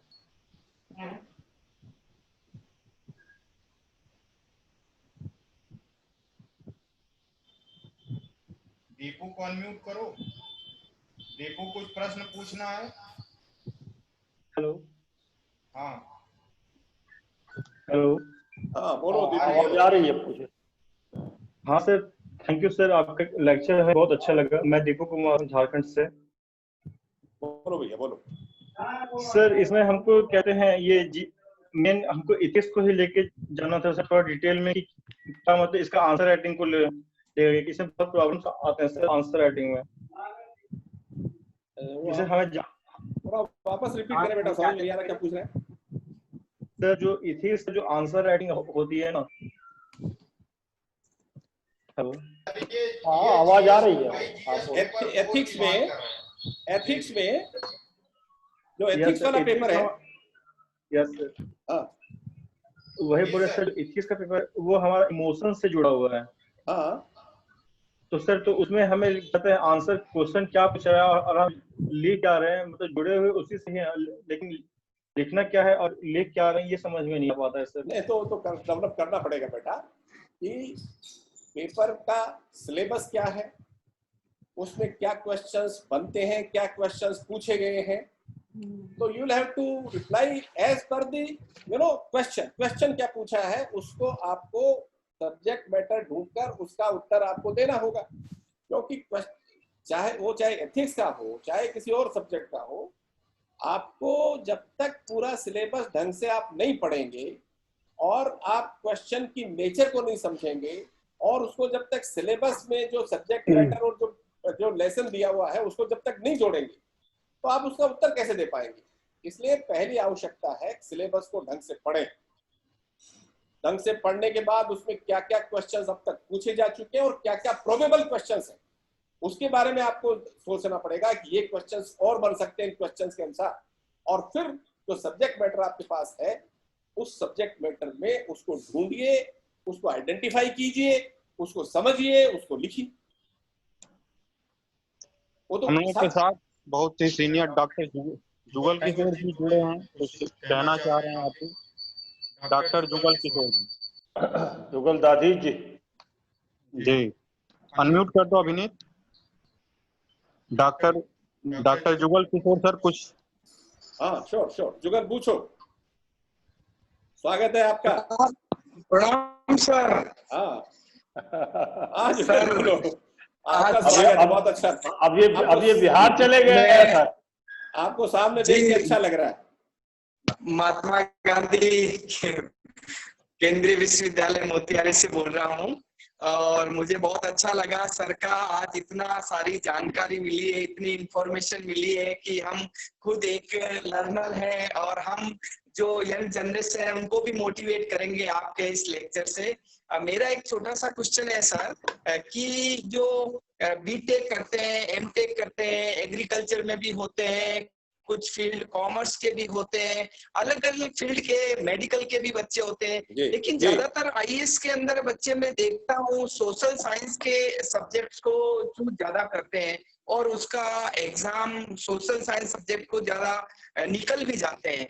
तो अपने फील्ड की बजाय सोशल साइंस फील्ड ज्यादा उनके कंपटीशन एग्जाम में ज्यादा पॉपुलर या उनको इंकरेज कर रहा है, तो ऐसा क्या है सर? अपने फील्ड में वो 5 ईयर तक पढ़ते हैं और बीटेक करते हैं लेकिन आते हैं सोशल साइंस में, तो कुछ सर इसके पीछे क्या रीजन है सर?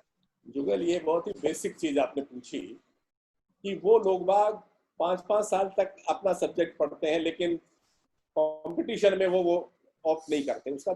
उसके 2-3 कारण।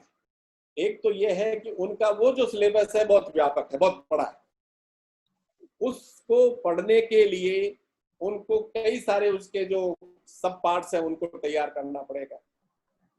दूसरा, वहां पर जिस तरह की जो स्पेशलाइजेशन डेवलप होना चाहिए वो स्पेशलाइजेशन उनके यहाँ डेवलप नहीं हो पाता। पढ़ते हैं वो उस एग्जाम को पास करने के लिए, यहाँ पर जिस तरह का हाई लेवल ऑफ नॉलेज चाहिए, जो इंफॉर्मेशन चाहिए, वो उनके पास नहीं होता, उनको उसमें कॉन्फिडेंस नहीं होता। और यहाँ जो सोशल साइंसेज हैं, अब जैसे पब्लिक एडमिनिस्ट्रेशन उन्होंने लिया या सोशियोलॉजी उन्होंने ले लिया या हिस्ट्री उन्होंने लिया, तो जो हिस्ट्री है या ज्योग्राफी है उन्होंने थोड़ा बहुत स्कूल में पढ़ रखा है, थोड़ी कोचिंग मिल जाती है। मैं बहुत सारे ऐसे आईएएसओ को जानता हूँ जो डॉक्टर थे, ज्योग्राफी लिया, सेलेक्ट हो गए, ज्योग्राफी में उन्होंने टॉप कर दिया, highest marks they got in geography. इसी तरह से पब्लिक एडमिनिस्ट्रेशन की स्थिति है, इसी तरह से एंथ्रोपोलॉजी की स्थिति है। तो यहाँ सिलेबस रिलेटिवली कम है, कोचिंग अवेलेबल है, वहाँ सिलेबस बहुत वाइड है, वहाँ उनको इस एक हाई लेवल का जो किताब या रीडिंग है वो मटेरियल नहीं मिल पाता, कोचिंग अवेलेबल नहीं हो पाती। यहाँ उस सब्जेक्ट में अच्छी कोचिंग उपलब्ध है, गाइडेंस उपलब्ध है, सिलेबस छोटा है। और फिर दूसरी बात है वो ये कि बहुत सारी चीजें ऐसी हैं जो कॉमन सेंस पे है। जैसे आप पब्लिक एडमिनिस्ट्रेशन इंडिया की बात करते हैं, अब ब्यूरोक्रेसी में क्वेश्चन आता है, थोड़ी बहुत 2 पॉइंट्स जानते हैं, 2 पॉइंट्स और तक लिखिए, 4 पॉइंट्स पे क्वेश्चन पूरा हो जाता है। तो कहने का तात्पर्य यह है कि हमारे यहाँ जो सोशल साइंस सब्जेक्ट, अब जैसे आजकल का जमाने अगर आप देखें तो ये जो लैंग्वेज पेपर है बहुत अच्छा पे कर रही है, हिंदी में बहुत अच्छे मार्क्स आ रहे हैं, संस्कृत बहुत अच्छा पे कर रही है, ये हमारा जो जैसे जो और लैंग्वेजेज हैं जैसे आपका उर्दू बहुत अच्छा पे कर रही है। तो एक तो लैंग्वेज पेपर, तो जिन लोगों की थोड़ी बैकग्राउंड है, जैसे मैंने अभी आपको अपने बातचीत में बताया था कि एक लड़का इस तरह का इंटरव्यू में आया जो फिजिक्स में एमएससी था, फिजिक्स उसकी बहुत अच्छी थी, हिंदी भी बहुत अच्छी थी, पता लगा कि उसकी जो मदर है बच्चे की, she was professor in Hindi, तो घर में एनवायरनमेंट हिंदी का था, हिंदी उसने वैसे डेवलप कर ली, फिजिक्स उसने एमएससी किया। तो कई सारे कॉम्बिनेशंस होते हैं, कई सारे फैक्टर्स होते हैं, लेकिन ये बात सही है कि हमारे जो इंजीनियर्स हैं, जो IITians हैं, जो एग्रीकल्चर से आते हैं या मेडिकल से आते हैं या कॉमर्स बैकग्राउंड से आते हैं, वो अपने उस साइड के अपने सब्जेक्ट नहीं लेते, अपने फैकल्टी के सब्जेक्ट नहीं लेते, इनको लेकर वो सेलेक्ट हो जाते हैं। और जो पढ़ते हैं, ये हम लोग पढ़ते हैं सोशल साइंसेज वाले, वो बच्चे सेलेक्ट नहीं हो पाते, क्योंकि मैंने बताया ना आपको, वो लिमिटेड पढ़ते हैं, लिमिटेड उनको लिखना होता है, जितना आता उतना लिखे आते हैं। हमारे वाले बच्चे को जो 5-6 साल पढ़ता है, BA और MA करता है, उसके पास सब्जेक्ट मैटर इतना होता है कि वो क्या लिखे, तो जो उसको आता है सब लिखने की कोशिश करता है, पेपर पूरा नहीं हो पाता। तो कहने का तात्पर्य है कि ये लोग बात मेहनती हैं, थोड़ा सा अपने आप को ऑर्गेनाइज करके जिस तरह के क्वेश्चंस आए हैं उनके अनुसार अपने नोट्स तैयार करते हैं, और लिमिटेड तैयार करते हैं, लिमिटेड लिखे आते हैं, लिमिटेड ही पूछा जाता है। ऐसा भी लगता है, इनका प्रश्न था उसके ऐड में कि अगर आप सिविल सर्विस का अभी का सिलेबस देख लें तो 4 पेपर जो GS के हैं उसका 75 से 80% सेक्शन जो है वो सोशल साइंस ही कवर करता है, क्योंकि एक ब्यूरोक्रेट को अल्टीमेटली सोसाइटी को हैंडल करना है, एक ब्यूरोक्रेट को कंप्यूटर नहीं डिजाइन करना है जाकर। बिल्कुल बिल्कुल, इसलिए ये सारे सब्जेक्ट ऑप्ट करना, क्योंकि ये चीजें वहां पर ज्यादा है। अगर आप ज्योग्राफी ऑप्शनल ले लेते हैं तो GS का 4 पेपर में 1 पेपर लगभग आपका ज्योग्राफी है, फर्स्ट बहुत अच्छा तैयार हो जाता, बहुत अच्छा तैयार हो जाता है। तो ये इसके फायदे हैं। कमलजीत दिल्ली यूनिवर्सिटी से जुड़ी हुई हैं, पूछना चाहते हैं तो पूछ सकते हैं। दिल्ली यूनिवर्सिटी से कमलजीत। जी sir, good evening sir. Good evening sir, आपने भी जो बताया वो सारे पॉइंट्स हम लोग यहाँ पर डेली देखते हैं, क्योंकि हम दिल्ली यूनिवर्सिटी में रहते हैं। यहाँ पर बहुत सारे बच्चे आते हैं जो IAS की प्रिपरेशन करते हैं, और हिंदी माध्यम के छात्रों को तो हम खुद जानते हैं, बहुत सारे हमारे मतलब साथ में सहपाठी रहे हैं। जी जी। पर जब उन्हें सबसे ज्यादा समस्या आती है, उनकी समस्या यही रहती है कि उनका एक चीज रहता है कि हम MA तक पढ़ते हैं अपने सब्जेक्ट को, और लास्ट में कोई BTech का बच्चा आकर क्रैक कर जाता है, तो उनको लगता है कि इससे तो अच्छा था कि मतलब हम 3rd उसमें आते थे, तृतीय श्रेणी में, मतलब साइंस, कॉमर्स, उसके बाद आर्ट्स में। और आर्ट्स में भी जब साइंस के बच्चे आ जाते हैं, कॉमर्स के बच्चे आ जाते हैं, तो उनको लगता है कि फिर हम कहाँ, मतलब कोई तो ऐसी वो होगी फील्ड जिसमें हम खुलेआम से जा सके, मतलब जो हमारी हो सकती है। नहीं देखो, तो इस विषय में मतलब मुझे ऐसा लगता है कि ऐसा नहीं होना चाहिए कि विषयों के अनुसार बच्चों को ऑप्शनल सब्जेक्ट चूज करने का वो होना चाहिए। जिन्होंने जैसे ग्रेजुएशन नहीं किया, मास्टर्स नहीं किया, बट BTech करके वो पॉलिटिकल साइंस लेते हैं, पब्लिक एडमिनिस्ट्रेशन लेते हैं, हिस्ट्री ज्यादातर बच्चे ऑप्ट करते हैं, और जबकि वो उनका जो स्कूलिंग भी होता है वो भी मतलब साइंस के स्ट्रीम से होता है। बेटा सुनो मेरी बात, ये आपने जो बात कही ना, ये एक बड़ी, मुझे पहले अपना मूल्यांकन करना चाहिए कि एक नया लड़का आया, 2 साल में, मैं 7 साल से पढ़ रहा हूँ, 2 साल में वो लड़का आया, तो अपने आप को रिव्यू कीजिए ना कि ऐसी मुझ में क्या कमी है जो वो साइंस, क्योंकि देखिए हमारी प्रॉब्लम क्या है सोशल साइंसेज में कि हम बहुत लेथार्जिक हो जाते हैं। हाँ ठीक है, हमने जो लिखा आगे 60%, 65% या 70% किया, लेकिन एक लड़का कॉमर्स में आकर या साइंस से आकर आपसे आगे निकल जाता है, तो ये तो मेरे लिए चिंता का विषय है। मुझे देखना चाहिए कि मुझमें ऐसी कौन सी कमी है, तो और वो ऐसी कौन सी, उसमें कौन सी ऐसी चीज है जो वो हमसे आगे निकल रहा है, तो कोई ना कोई बात तो है ना।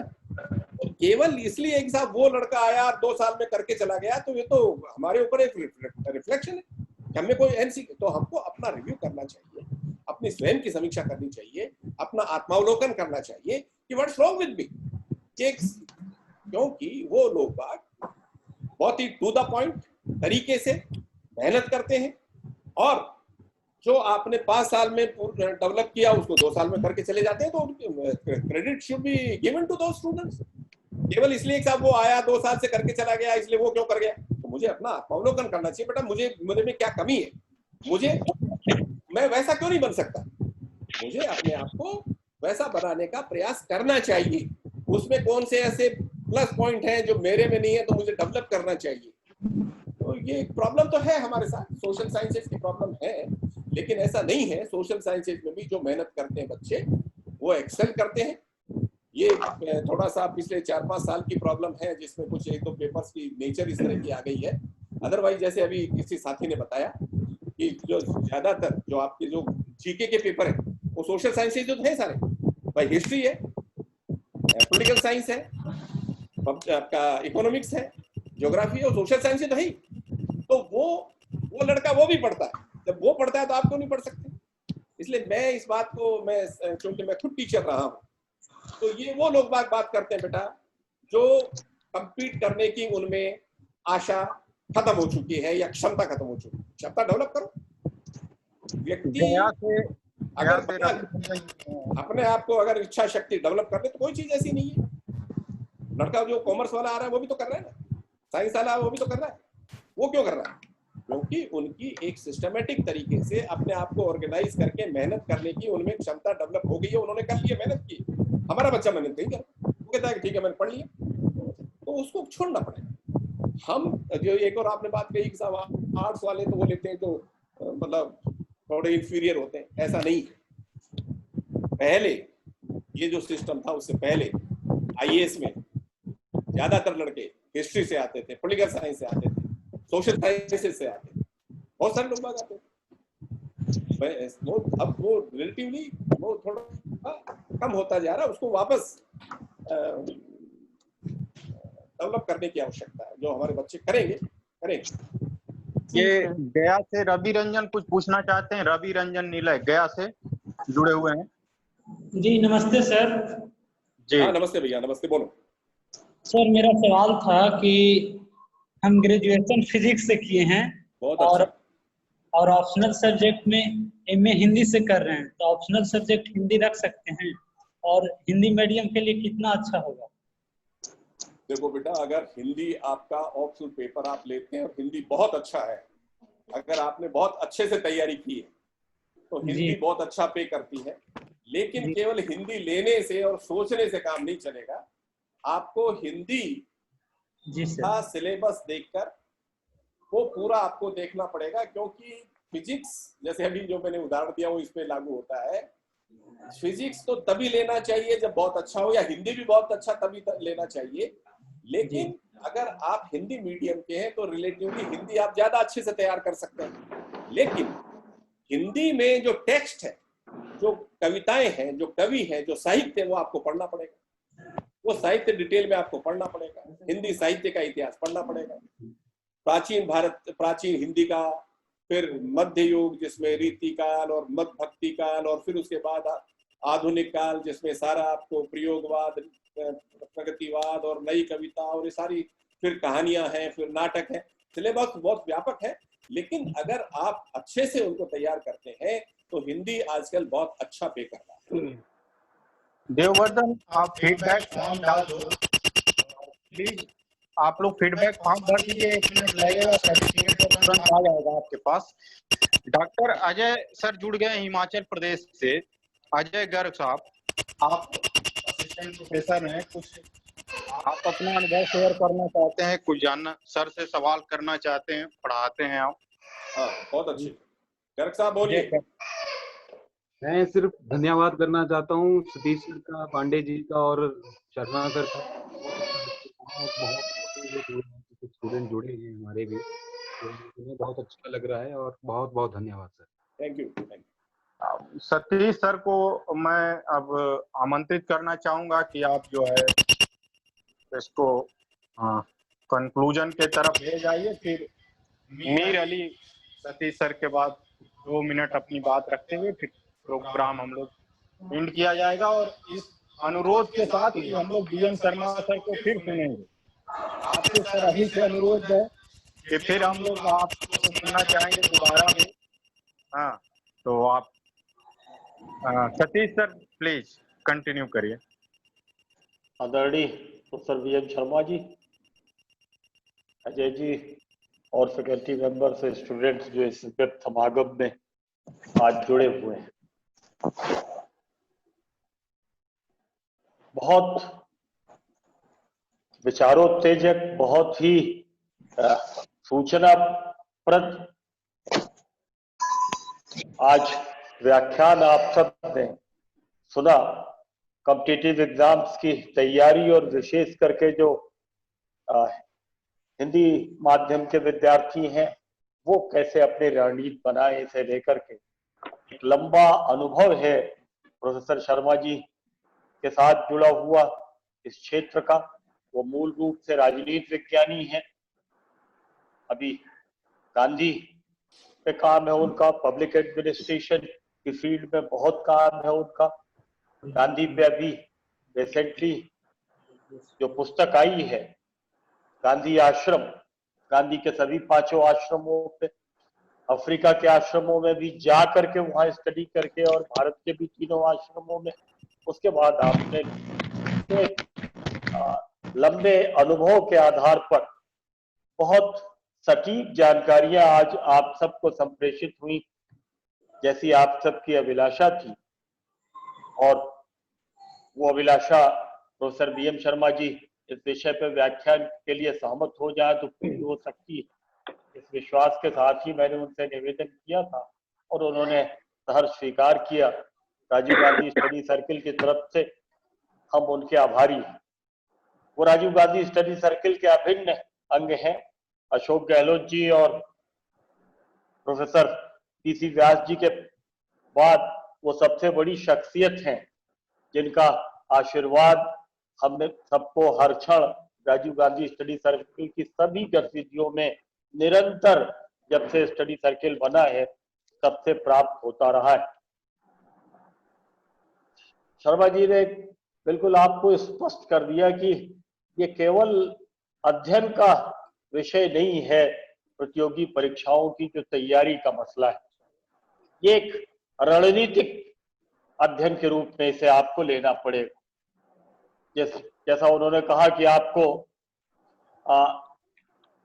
पूरा समय का प्रबंधन, शब्दों का प्रबंधन और आपकी तैयारी की रणनीति कैसी हो, उसका पूरा प्रबंधन आपको नियोजित करना पड़ेगा।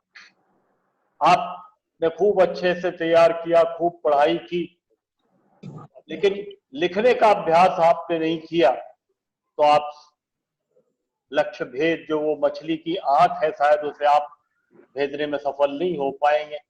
इसलिए बार बार आप लिख करके अभ्यास करो। एक बार लिखो, फिर उसको आप रिव्यू करो, उसे फिर संपादित करो और एसेस करो कि इसको और कैसे निखारा जा सकता है और कैसे सारे पॉइंट्स को समेटते हुए, गागर में सागर भरते हुए इसे इस ड्राफ्ट को, जो आपका उत्तर है, इसे और कैसे हम सुनियोजित स्वरूप दे सकते हैं, जिससे जो प्रश्न की मंशा है उसके अनुरूप टू द पॉइंट आप अपने उत्तर की प्रस्तुति कर सकें। यही बात इंटरव्यू के लिए भी उन्होंने कही कि इंटरव्यू में भी बोलने का अभ्यास आपको करना पड़ेगा। आप जानते हो, लेकिन अगर आप एक्सप्रेस नहीं कर पाओगे तो फिर स्वाभाविक है कि साक्षात्कार में सफलता नहीं मिलेगी आपको। और उसकी भी टिप्स आपको दी उन्होंने कि कैसे इंटरव्यू को आप अपने पाले में खींच सकते हो। ज्यादातर होता है कि बॉल आपको थमाई जाती है लेकिन आप उसको प्ले नहीं कर पाते हैं कि भाई आप क्या तैयार करके आए हो, या आपके एजुकेशन का जो बैकग्राउंड है उससे जुड़े सवाल होते हैं, तो उसमें आपको मौका मिलता है कि आप अपने पाले में आने वाले सवालों को खींच सको। एक सवाल हुआ तो सवाल का जवाब देते समय ऐसी रणनीति आप रख सको कि दूसरा सवाल भी उसी से फूटे। अगर आपके मनचाही फील्ड में बातचीत हो रही है तो उसके इर्द गिर्द ही बातचीत होती रहे। क्योंकि सबसे बड़ी बात आपने कही कि जो 3 पार्ट है, वो चाहे प्रीलिम्स है, मेंस है और उसके बाद फिर वाइवा है, ये तीनों आपको अचीव करना होता है। तो इसको आप क्रमिक रूप से नहीं बल्कि एक समग्र रणनीति अपनी तैयारी की आपको बनानी पड़ेगी, तीनों को एक साथ लेकर के चलना पड़ेगा। तो एक समग्र तैयारी की दृष्टि और एक एकाग्र दृष्टि का नियोजन आपको करना पड़ेगा। सिलेबस को समझना और एथेंटिक्स बुक्स का चयन करना और उत्तर की तकनीक आपकी कैसी हो, और उसके लिए आम वो यूनिवर्सिटी एग्जामिनेशन में भी होता है, कभी ध्यान ही नहीं देता कोई विद्यार्थी उत्तर देते समय कि प्रश्न में आपसे पूछा क्या गया है, केवल आपको डिस्कस करने के लिए कहा गया है या क्रिटिकली एवेल्युएट करने के लिए कहा गया है। कई एक शब्दावलियां जो उन्होंने गिनाई उन सब के निहितार्थ अलग है और उनसे आशय अलग है कि आपसे क्या जानना चाहता है प्रश्नकर्ता। तो उन सब को पहले आप अच्छे से समझ करके और फिर क्या पूछा जा रहा है तो क्या लिखना पड़ेगा, एक ही प्रश्न के उत्तर की प्रस्तुति में आपको अपनी रणनीति कई प्रकार से नियोजित करनी पड़ेगी। तो इस तरह से बहुत सारे एस्पेक्ट जो आपको अपेक्षाएं थी कि ये व्याख्यान अगर आरजीएसटी के फोरम पे नियोजित हो तो हमें इससे लाभ होगा। और पांडे जी ने कहा तो हमने शर्मा जी से निवेदन किया, मैं एक बार फिर उनके प्रति आभार प्रकट करता हूं। और ये फेसबुक पे भी चल रहा है और मैं समझता हूं कि फिर इसको आगे जिन लोगों ने जो पार्टिसिपेशन जिसका सीधे नहीं हुआ है, इनडायरेक्टली लोगों ने सुना होगा और आगे भविष्य में भी सुन सकते हैं। इसके लिंक आप जो भी डिमांड करे उसको आप भेज सकते हो और उससे वो लाभान्वित हो सकते हैं। जो पार्टिसिपेंट्स इसमें शामिल हुए, आज ये तीसरा व्याख्यान है जो गांधी 150 व्याख्यान माला स्टूडेंट सेक्रेटरीज के इस ग्रुप ने आरजीएसटी के शुरू की, उसका ये तीसरा व्याख्यान है। इसके बाद अंतर्राष्ट्रीय संबंधों को लेकर के नेहरू से लेकर अब तक उसमें जानने की इच्छा आप लोगों ने व्यक्त की थी और प्रोफेसर बीएन शर्मा जी के ही सुझाव पे मैंने प्रोफेसर संजय लोढ़ा जी से बात कर ली है। वो 31 तारीख वाले में तो समय नहीं नियोजित कर पाए हैं, लेकिन 4 तारीख के लिए, 4 अगस्त के लिए उन्होंने सहमति दे दी है। तो 4 अगस्त को उनका व्याख्यान होगा और 31 जुलाई के लिए मैं आजकल में आपको सूचना दे दूंगा। संभवतः प्रोफेसर राम प्रकाश द्विवेदी जी जो गांधी अध्ययन पीठ के महात्मा गांधी काशी विद्यापीठ में निदेशक पद से अभी सेवानिवृत्त हुए हैं, तो उनसे गांधी पे आपको सुनने का अवसर मिल सकता है। और फिर 9 अगस्त तो अगस्त आप लोगों ने रखा है, तो 9 अगस्त तो अगस्त क्रांति का दिन है और उस दिन के लिए भी किसका व्याख्यान होगा ये सूचना भी आप लोगों को शीघ्र मिल जाएगी। तो ये अभी 9 अगस्त तक की प्लानिंग आप लोगों ने की है। इसके बाद अगस्त में आगे और भी कार्यक्रम हम लोग करेंगे, ये सिलसिला चलाएंगे। पिछले वर्ष भी इसी समय सेमिनार्स का सिलसिला चलाया था हम लोगों ने, 16 जुलाई से शुरू किया था और विश्वविद्यालयों में कम से कम 20 सेमिनार किए थे। तो इस बार भी उससे ज्यादा अब तो आसान है, वेब पे बैठ करके करना है। कुछ सेमिनार हम लोग पहले कर चुके हैं आपकी इस व्याख्यान श्रृंखला से अलग, और लेकिन कम से कम 20 तो इसमें आने वाले दिनों में, अभी लॉकडाउन जैसी स्थिति चलनी है, अभी कैंपसेस खुलने नहीं है, ठहरा हुआ जीवन है, तो उसमें इस तरह से वेब माध्यम से जुड़ करके एक समागम बन सकता है। और उसमें ये हम लोगों का जो राजीव गांधी स्टडी सर्किल का उद्देश्य है, शैक्षणिक उद्देश्य, उस शैक्षणिक उद्देश्य की दिशा में हम लोग बहुत ही रचनात्मक ढंग से अच्छे कार्यक्रमों का ये जो सिलसिला चला है, इस सिलसिले को आगे बढ़ा सकते हैं। इन्हीं शब्दों के साथ एक बार फिर सभी पार्टिसिपेंट्स के प्रति और आज के व्याख्यानकर्ता प्रोफेसर बीएम शर्मा जी के प्रति जो हम सब के धन्य हैं, पुनः आभार व्यक्त करते हुए मैं प्रमोद पांडे जी को हैंड ओवर करता हूं कि वो धन्यवाद ज्ञापन के लिए। अभी हम लोग सतीश राय सर को सुन रहे थे। सतीश सर हम लोगों के राष्ट्रीय समन्वयक अभिभावक तो हैं ही, यूपीएससी के इंटरव्यू बोर्ड में भी ये लगातार बैठते रहे हैं और हम लोगों ने पिछले 2 व्याख्यान में इनको सुना। अभी मैं चैट बॉक्स देख रहा था सर, उसमें अनुरोध आया है, मैं बीएम शर्मा सर को बता दूं कि विद्यार्थी गण आपको भविष्य में भी सुनना चाहते हैं, तो हम लोग सभी भविष्य में भी आपको पुनः अनुरोध करेंगे, परेशान करेंगे और आपको सुनना चाहेंगे। इससे पहले कि मैं मीर अली को धन्यवाद ज्ञापन के लिए बुलाऊं। प्रमोद जी, जी sir. Sir BM Sharma ji यात्राएं करके जो वो दिल्ली में हो, बीकानेर में हो, जोधपुर में हो, कोटा में हो, उदयपुर में हो, अजमेर में हो, हर जगह जा करके आज जीएसटी के कार्यक्रमों में शिरकत करते रहे हैं। तो ये आश्वासन मैं उनकी तरफ से आपको दे सकता हूँ, ऐसे वो खुद भी सहमति प्रकट कर सकते। कोई नहीं, हो तो आप जब, हम तो विद्यार्थियों के लिए बने हैं। सतीश राय साहब हमारा तय करते हैं कि क्या बोलना है, कहाँ बोलना है, कब बोलना है। नहीं, हम तो आपको एश्योरेंस मिल गया। जी जी जी। जब आप रिक्वेस्ट करोगे दोबारा जिस विषय पे कहोगे आप उस विषय पे। बीएम शर्मा सर से हमारा व्यक्तिगत अनुरोध ये भी है कि आप थोड़ा मार्गदर्शन करें, आरजीएससी इस पे काम करें, न सिर्फ सिविल सर्विसेज के लिए बल्कि तमाम कॉम्पिटिटिव एग्जाम्स के लिए कुछ हम लोग अगर कर सकें इस बैनर पे तो उसके लिए भी मार्गदर्शन करें। चलिए अब कार्यक्रम वाइंड अप कराइए। आज आरजीएससी प्रोग्राम की हमारी कोर कमेटी है, तो अभी आप लोग एग्जिट मत करिएगा जो स्टूडेंट सेक्रेटरीज हैं। बाकी पार्टिसिपेंट्स को धन्यवाद ज्ञापन के लिए मैं कलकत्ता से मीर अली को आमंत्रित करता हूं। आप संक्षेप में सबको धन्यवाद देते हुए और इस कार्यक्रम के समापन की घोषणा कीजिए। मीर अली, हमारे कोर टीम के लोग जुड़े रहेंगे। Good evening. Our speakers, Professor B.M. Sharma and guest Professor Satish Kumar Rai, sir, participants and all India RGSC student secretaries. It is my privilege to deliver the vote of thanks on behalf of the Rajiv Gandhi Study Circle.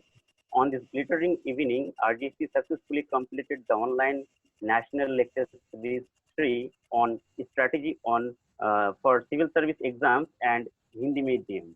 Our essential thanks to our speaker, Professor B.M. Sharma, former chairman of Rajasthan Public Service Commission. We know